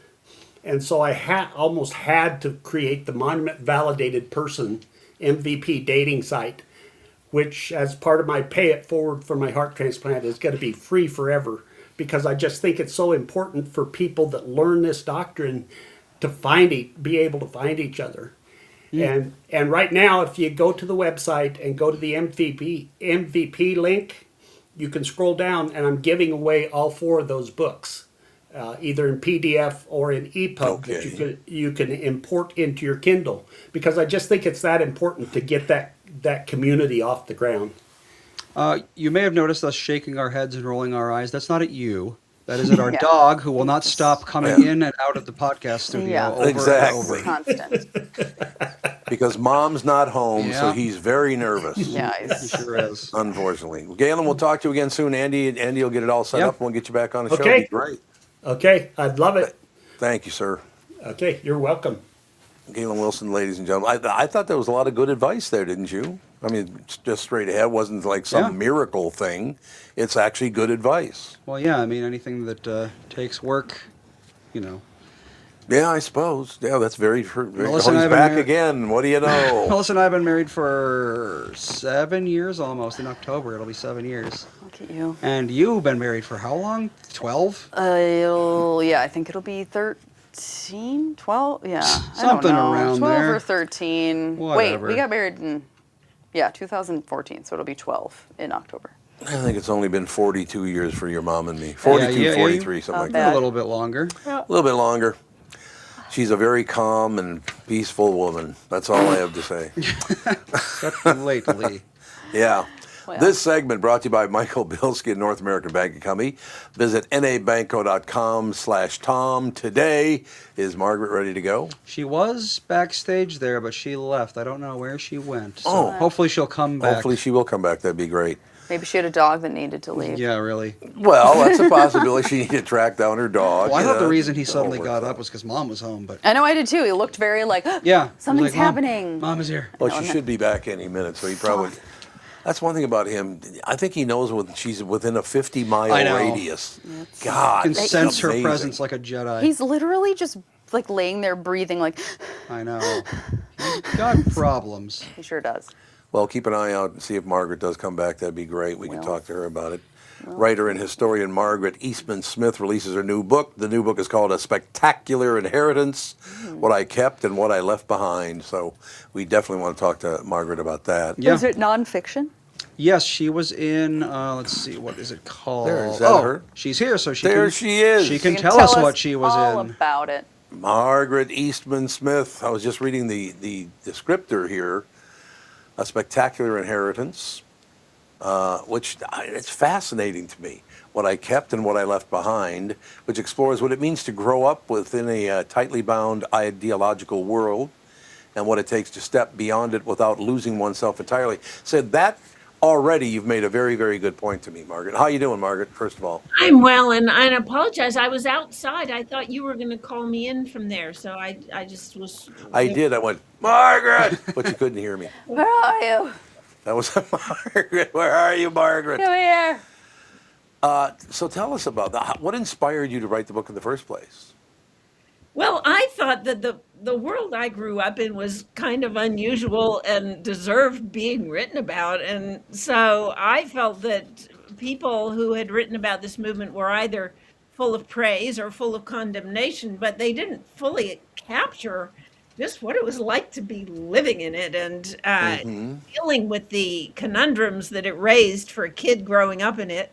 And so it just seemed like an obvious story. So you grew up in, it's called moral rearmament. So what are they all about? Are they still What's- around for Is it one? a cult? What is it? What? They, answering the first question, they are still around with the name Initiatives of Change. Initiatives of change. And that captures a little bit their philosophy. They believe that all people can be change makers in the world, that you can start by changing yourself and making your life available in situations of need, either personal or larger matters. And so it had a Christian origin, and it was known in the 1930s as the Oxford Group.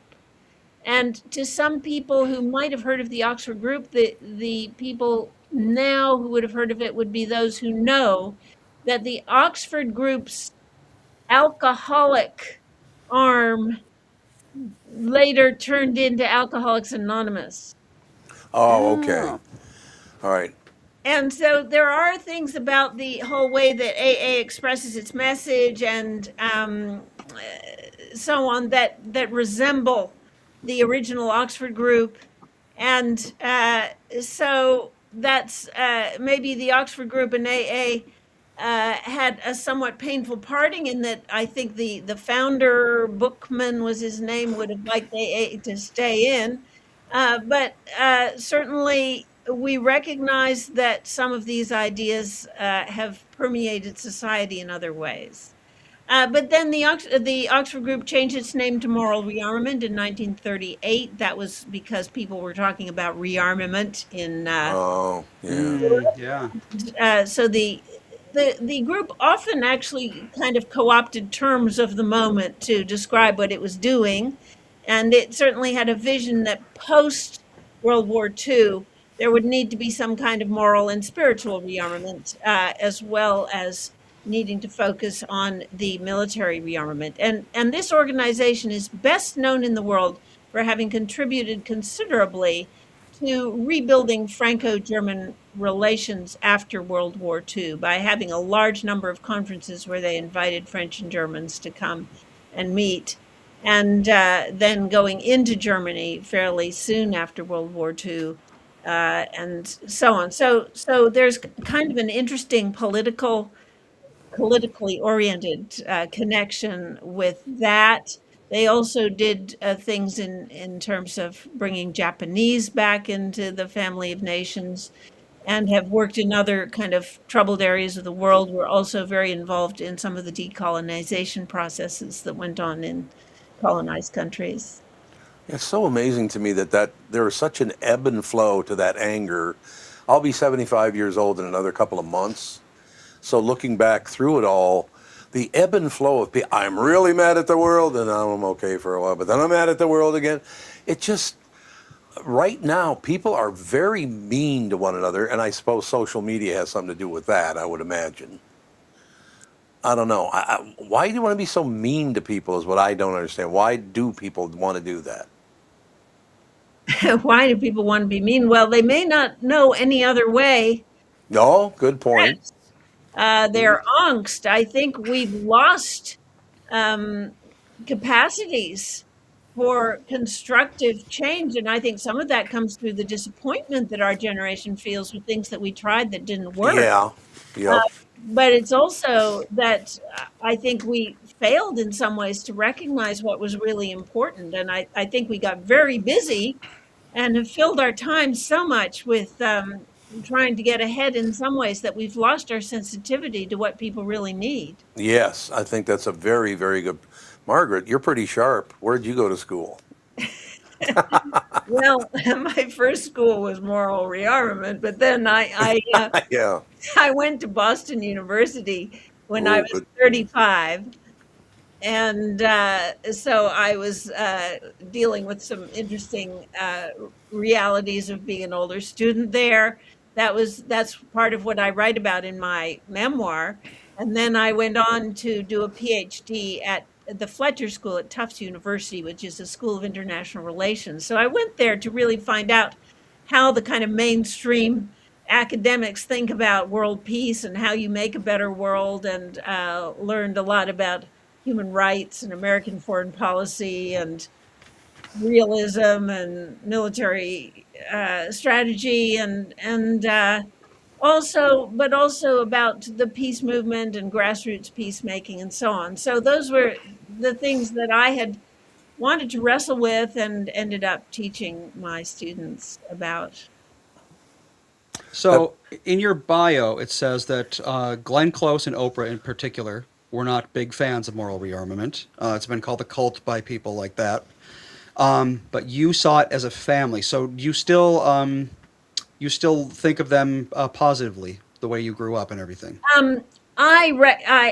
I have many friends who I grew up with in the movement, and I also felt there were admirable people in the movement, but that would not stop me from saying there was a lot of naivete in the movement. Yeah. At a certain period, I think it did descend into something that was cult-like.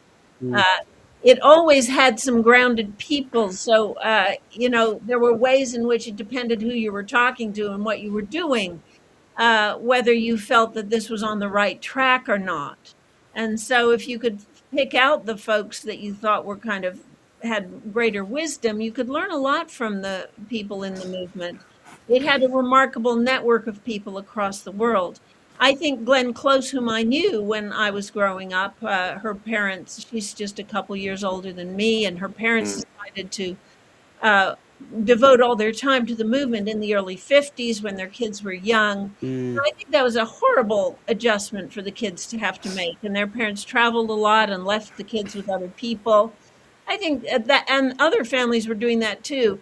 My parents also left me with other people. So we all suffered some serious things as we were growing up in this movement, and some people suffered more than others. And I can completely see why Glenn would not feel good about all that. I wish that she would talk about it with some of the rest of us who've tried to talk with each other about it and process that.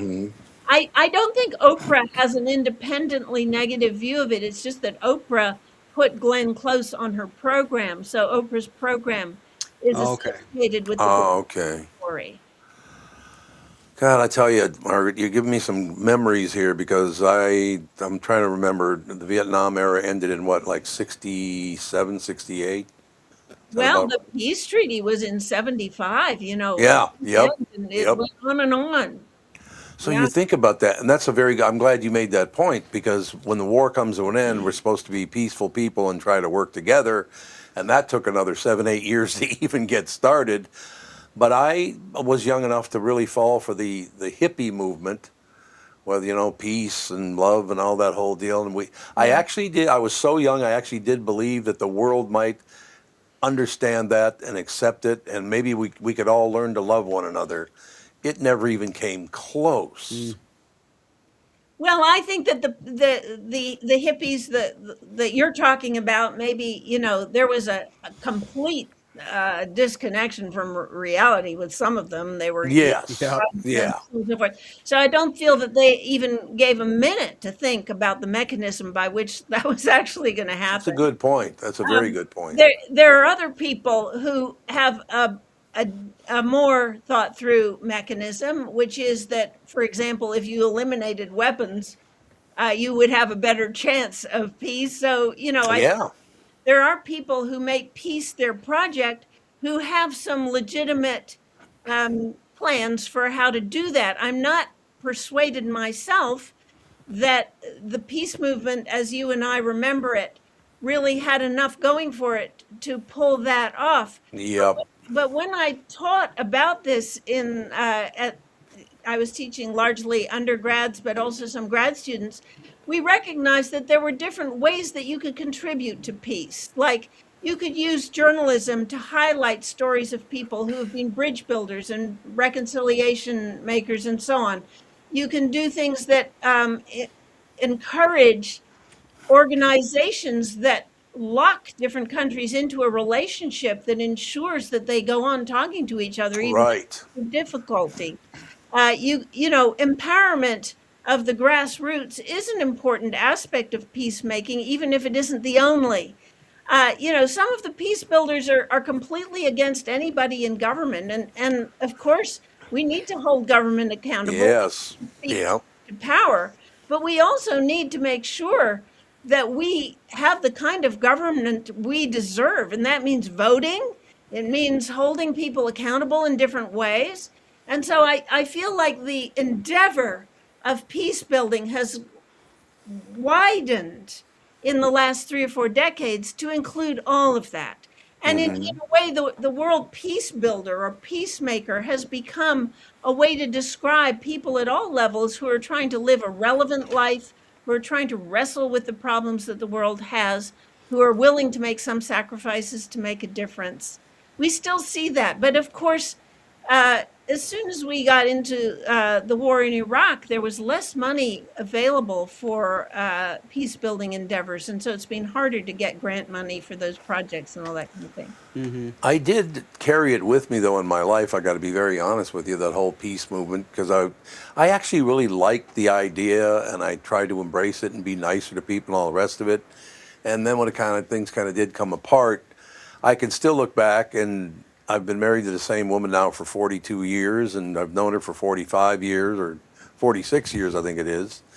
These two back here are our children, our son and our daughter. Okay, hi. And their children are here today, too.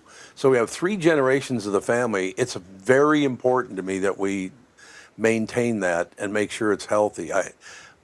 Because of the peace movement, I became very, very family oriented. My family, my dad was not the greatest guy ever. So it did show me a way out of that kind of feeling and into a much more, I want a good family. That was the era when that happened to me, absolutely. That's so interesting. I love it. I absolutely love having a family.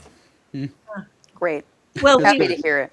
we live in a country where we're struggling with how to really connect with each other, and of course, Yep. family is the heart of that. So, no question about it. I have a question for you about that. Why are people now, and I've noticed this myself, very personal, not to me, but observing it, people are so mean right now. I think they're the meanest they've ever been. Just any little thing just sets them off. And I don't know if we can live like that. Maybe they need a moral rearmament. Yeah, maybe that's what they There you need. go. You're not the first person to say to me that actually the name of this organization sort of evokes what we're all feeling we need. Right. Yeah, I mean, that might be a reason why I think it's an interesting topic, is just finding a framework to help people work on how to live their lives better, and how to converse better within the family, how to Yep. find a path in life. These are life skills. And there's a way in which we've kind of neglected focusing on them. I think that's true, yeah. So I'm not saying that Moral Rearmament did a fabulous job in doing that, but I certainly felt like there were people within that organization that deeply believed that and were trying very hard. So it shows you that in every age, in every era of history, people have ideas about what's really going to work, and they try and make that work. Yeah. And Yep. then they need to have an honest discussion about whether it really is working and how they can make it better. Is it okay if I take one 60-second break? Sure. We'll be right back. Ladies and gentlemen, Bradshaw and Bryant bringing you more of the show. Being bitten by a dog, being in a car accident, wrongful death suits. These are just some of the unfortunate things you may experience that require legal assistance. Let Bradshaw and Bryant personal injury lawyers help make the unpleasant a little more pleasant by representing you. Just visit minnesotapersonalinjury.com or call 320-259-5414 to reach out and start putting the past behind you. So, Margaret, I got to tell you, I think, what I just read there is pretty interesting, and that kind of fit in. I didn't know it was going to, but kind of fit in with the conversation. Like I said, I wanted peace back when I was 16 years old, because I very quickly, I grew up in a very disrupted household. My father was a brilliant man, but he was also mentally ill, so he was taken away in a straitjacket when I was 7 years old. And I promised myself at 7 years old that would never happen to me. I just in my own head. Do people use personal experiences to make their lives better or worse? Because some people just feel sorry for themselves. Well, that's true. Some people feel sorry for themselves, and I suppose that's another way of describing people who are disempowered, who Yeah, are maybe have been quite genuinely traumatized by something. And the question is, how can we find some power in the things that happen to us that allow right. a path out? I don't feel that, there's this phrase about all the past we leave behind. That I don't think is really the way it works. Our past is with us. Hmm. And there are ways, though, that we can recognize that it's skewing our thinking about things and try and address that. So I do believe that there are ways in which we can change our path. And I think we can also understand better that the dynamics of our family may have affected our attitudes in ways that were invisible to us. No question. And so, getting somebody to help us see that clearly is not a bad idea at all. And there's a curious kind of combination of all those things with the fact that in the end, we're responsible for our own lives. And that, you know, people who have greater optimism maybe have a better chance of pulling out of some of the difficulties that life can offer us. So I get it. It's not simple. No, it's not simple, but I mean, it's a path to wander anyway. At least it's some direction, correct? Well, I think so, and I mean, I think that the path that we choose to follow, and the choices we make day by day, week by week, that take us in one direction or other, are such an interesting story, and it's much more interesting than just the sort of big picture of, oh, she decided to be a doctor and she was a great success. I mean, success is such a misleading measure. Uh, Right. because there's so much that happens along the way that is the real richness of life. No, I agree with that one. Well, I tell you what, just what you talk about achieving things and all the rest of it. I did a local talk show here in Minnesota for 37 years. It was the number one rated morning show in America. And I got fired about 3 years ago because radio's coming apart at the seams. And what I really noticed about that, when I had a very big talk show, and I mean it was very big, she, um, I had a lot more friends than I do now. You think that's a coincidence? No. No, I kind of thought that was true. No, it's true. I didn't believe it was going to happen. I had heard that it did happen to a lot of people. And I thought, no, no, no. I would say basically I have a handful of friends now, and that's about it. Well, that's so interesting, and I mean, there are all different ways of having a conversation about this success thing, but I think it's a huge Yeah, poison in our country, and of course, social media is going to exacerbate that because the whole thing of success is right. connected with sort of celebrity culture, et cetera, et cetera. It's just so out of whack with what's actually real for people. Yes. Yeah. And so I've had conversations already that my book kind of draws out these conversations about what is what is it we're really looking for in life anyway. And for so many, it's genuine connection. It's not having to pretend. It's Right. that you can be yourself in the environment you're in and with the friends you have. And we're just so far away from actually passing that on to young people, etc. I don't know how we're going to reverse that, but I feel like Yeah. that's a really interesting and necessary endeavor to be part of. See, I'm glad I asked you that question because you gave me a good answer, and most people probably couldn't do that. Huh.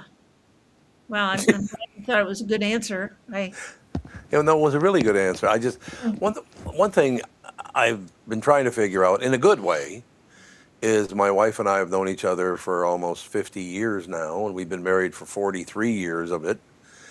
And I don't know if I just got I met her. She was in college, and I was doing a lot of voiceover work at the time. And she wanted to read it. She was in my lawyer's office, and she asked if she could do a quick interview with me about the voiceover business.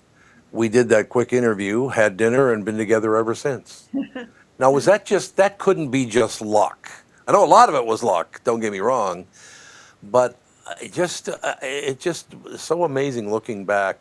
That doesn't happen that often, or does it? Maybe it happens more than they allow us to hear about. Well, I think we all want it to happen.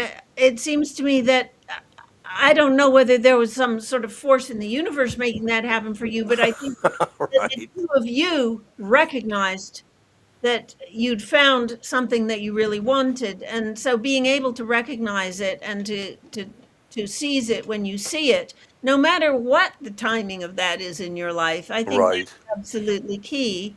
That's part of my angst or my difficulty, and I describe this in the book, is the fact that I had not found a partner within moral rearmament and really wanted to find one. So I thought I'd do better if I left, but that didn't make it much easier.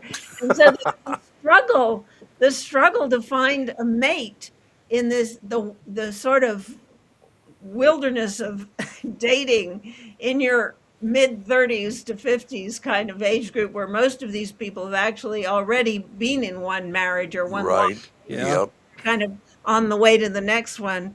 And it's a kind of different culture that I wasn't fully ready for until I saw it, and then realized, and they're all professionals, and there's a way in which their professional lives has sort of some impact on the way they're relating to each other.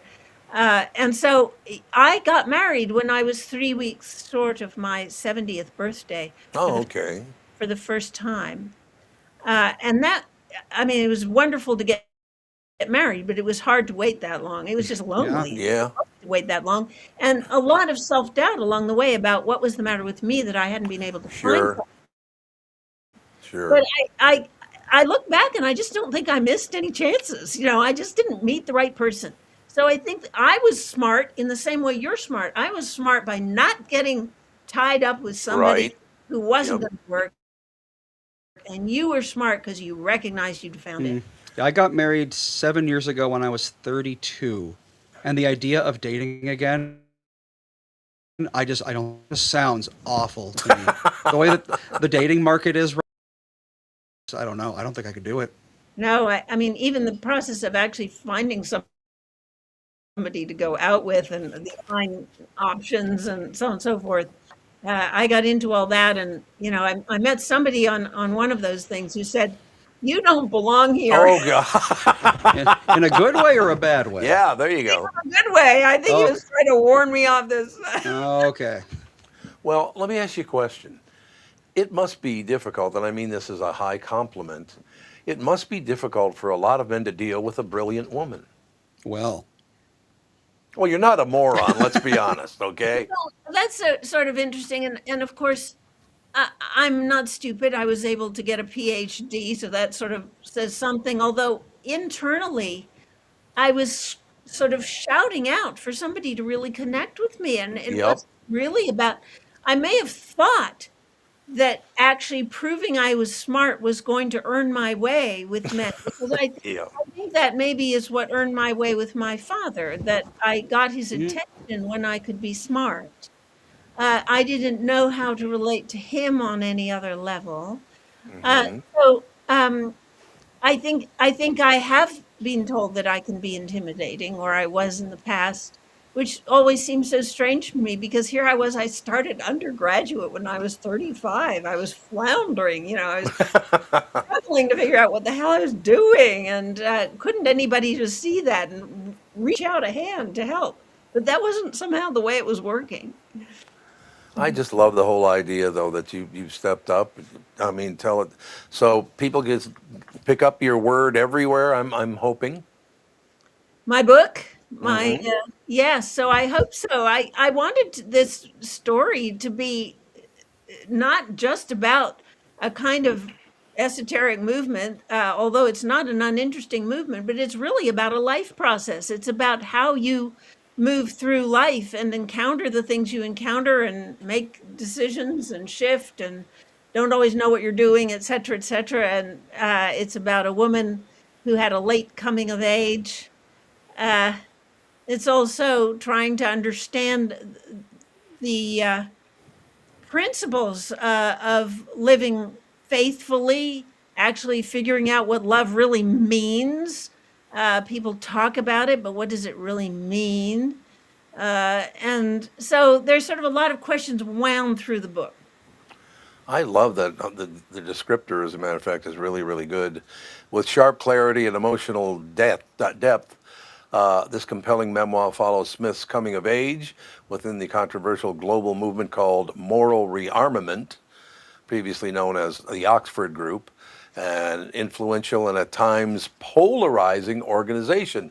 This is a good way to end the interview today, because people love to think some things are polarizing. I don't know why that. Why would you want something to be polarizing?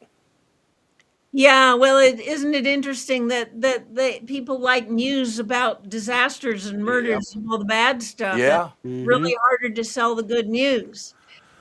So that is a dilemma of the human condition, no question about it. It I is. shouldn't crap on it too much because we know someone who does a podcast about it, but the true crime thing, I've just never understood. It's just so dark and depressing. It's just like Yes. you're listening to someone talk about someone else murdering a third person. It's just like, I don't know. I'd rather watch a kitten roll around in a bed or something. Thank you. But yeah, just looking for TV or for movies or TV streaming things, they all have to have a murder. Part Yes, They absolutely. do. Oh They yeah, do. everything is dark and dreary. No, it's amazing coming. My wife and I live in Florida in the winter, and I love Minnesota. Have you ever been to Minnesota? Yes. It is spectacularly beautiful. The trees and all the foliage and all of it is just so incredibly beautiful. And we drove back, so we're driving through Iowa. We get into Minnesota, and you see all this, like I said, these beautiful trees and pines and all these. It's amazing. But after a couple of days of being home, I turned to my wife and I said, "There's a certain element in this town. Not everybody, but a certain element in this town is mad 24 hours a day and love to basically, well, let me put it this way. What do you think of this idea? I've been a Democrat in my life. I've been a Republican in my life. I'm really neither now because I've left it up to everybody. I'll be 75 years old in a couple of months, so leaving it to everyone else. But I cannot believe the battles that these Democrats and Republicans have with one another. And they're all just so hateful. Why? No, I mean the way that our politics have polarized so that Yep. there's sort of no overlap No. is a sign of a deeply divided society, which I would have said 20 years ago was not the case in our country. It, Right. and now it is. Yeah, So yes. I really wish it wasn't happening because there's no I cannot think for 1 second why I would ever hate somebody because they're either a Democrat or a Republican. We're not going to hate them. You have a different life than I have. I can understand why you're in the position you are, whether you're on the left or the right. But most people can't see that anymore. And I really does this happen in our school system? You mean, is our school system to blame for this? Is that what you're Well, saying? Or do in we a see way, it? just the chirping that they do in school. Because I remember going to school, and a lot of times they talk about really boring things and then try to influence us in different ways. I just think our school system in some areas is really just polarizing people, and I really wish they'd stop doing that. It Uh, depends on where you live, for I sure. don't feel like I have, I haven't had children in the schools. I went to school Yeah, yeah. overseas. I've been a college teacher, but not teaching at the lower level. So I honestly don't know how to answer that question. But my gut feeling is that while we're seeing some of our political tensions and culture wars and so on sort of play out in the school environment, Yeah. that actually that's a sign of a larger area of disagreement. Yep. And I think a, a big chasm began to emerge in the 60s, and we're still playing Right. out all Yep. those issues. And so that's a small way of talking about a very big set of divisions that have arisen Yeah. in the country. No, but you can at least ask people, please do not use your political beliefs to harm other people. Exactly. Don't Yes. do that, whether you're left or right. Don't harm other people because they don't think the same things you do. We're all trying to learn here, folks. No, I think that civil discourse has taken a huge hit, and I Oh, think yeah. especially Oh, so yeah. in the last 10 years. So this is very, very serious. So you know you got yourself in trouble. Now you have to come back and do another segment one of All these right. days. Look forward to that. We'll get it done. Terrific guest. I learned a lot by listening to you talk today and talking to you. It's so nice to have people like you on the show, and thank you. And we certainly will reach out, or if you have a day you really want to do it, please do reach out to us too. Thank you. Good to meet you. Thanks for Nice what to meet do. you as well. Margaret, thank you. Have a good day. Thank you. Bye. Bye. Margaret Eastman Smith, ladies and gentlemen. That is a very smart woman right there, don't you think, Andy? Seems to be. Very, very bright.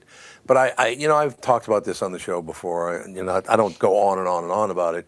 But I really think these people that cannot see their way out of their own view and what they believe is all that matters. Yeah. That's really inhuman. I don't know. live- Is it though? Well, people live different lives. They're going to have different opinions than you do. I don't mind that when they do. Right? Right, but I don't know. I Well- think that's kind of been baked into us for a couple 100,000 years. I think you're right. And it's time to get unbaked, is what I'm saying. Get unbaked. Stop being so mean. And this audience obviously doesn't do that at all. They're wonderful people. They're talking about what kind of booze they want to drink. They sure are. Right after we had an ex-alcoholic, and Yes. you haven't drank in 13 years, and I don't know. I love it. But yeah, she was terrific. Our guests today were fantastic. Again, Andy, good job. Thank you. Thank you, Podmatch. And we shall talk to you again on Friday. Yeah, we'll be back Friday. So Mom will be on, but Alex won't, correct? I guess that's right. As Yes. far as I'm understanding. Yep. I All think right. That's true. We'll see everyone All on right. Friday then. Bye.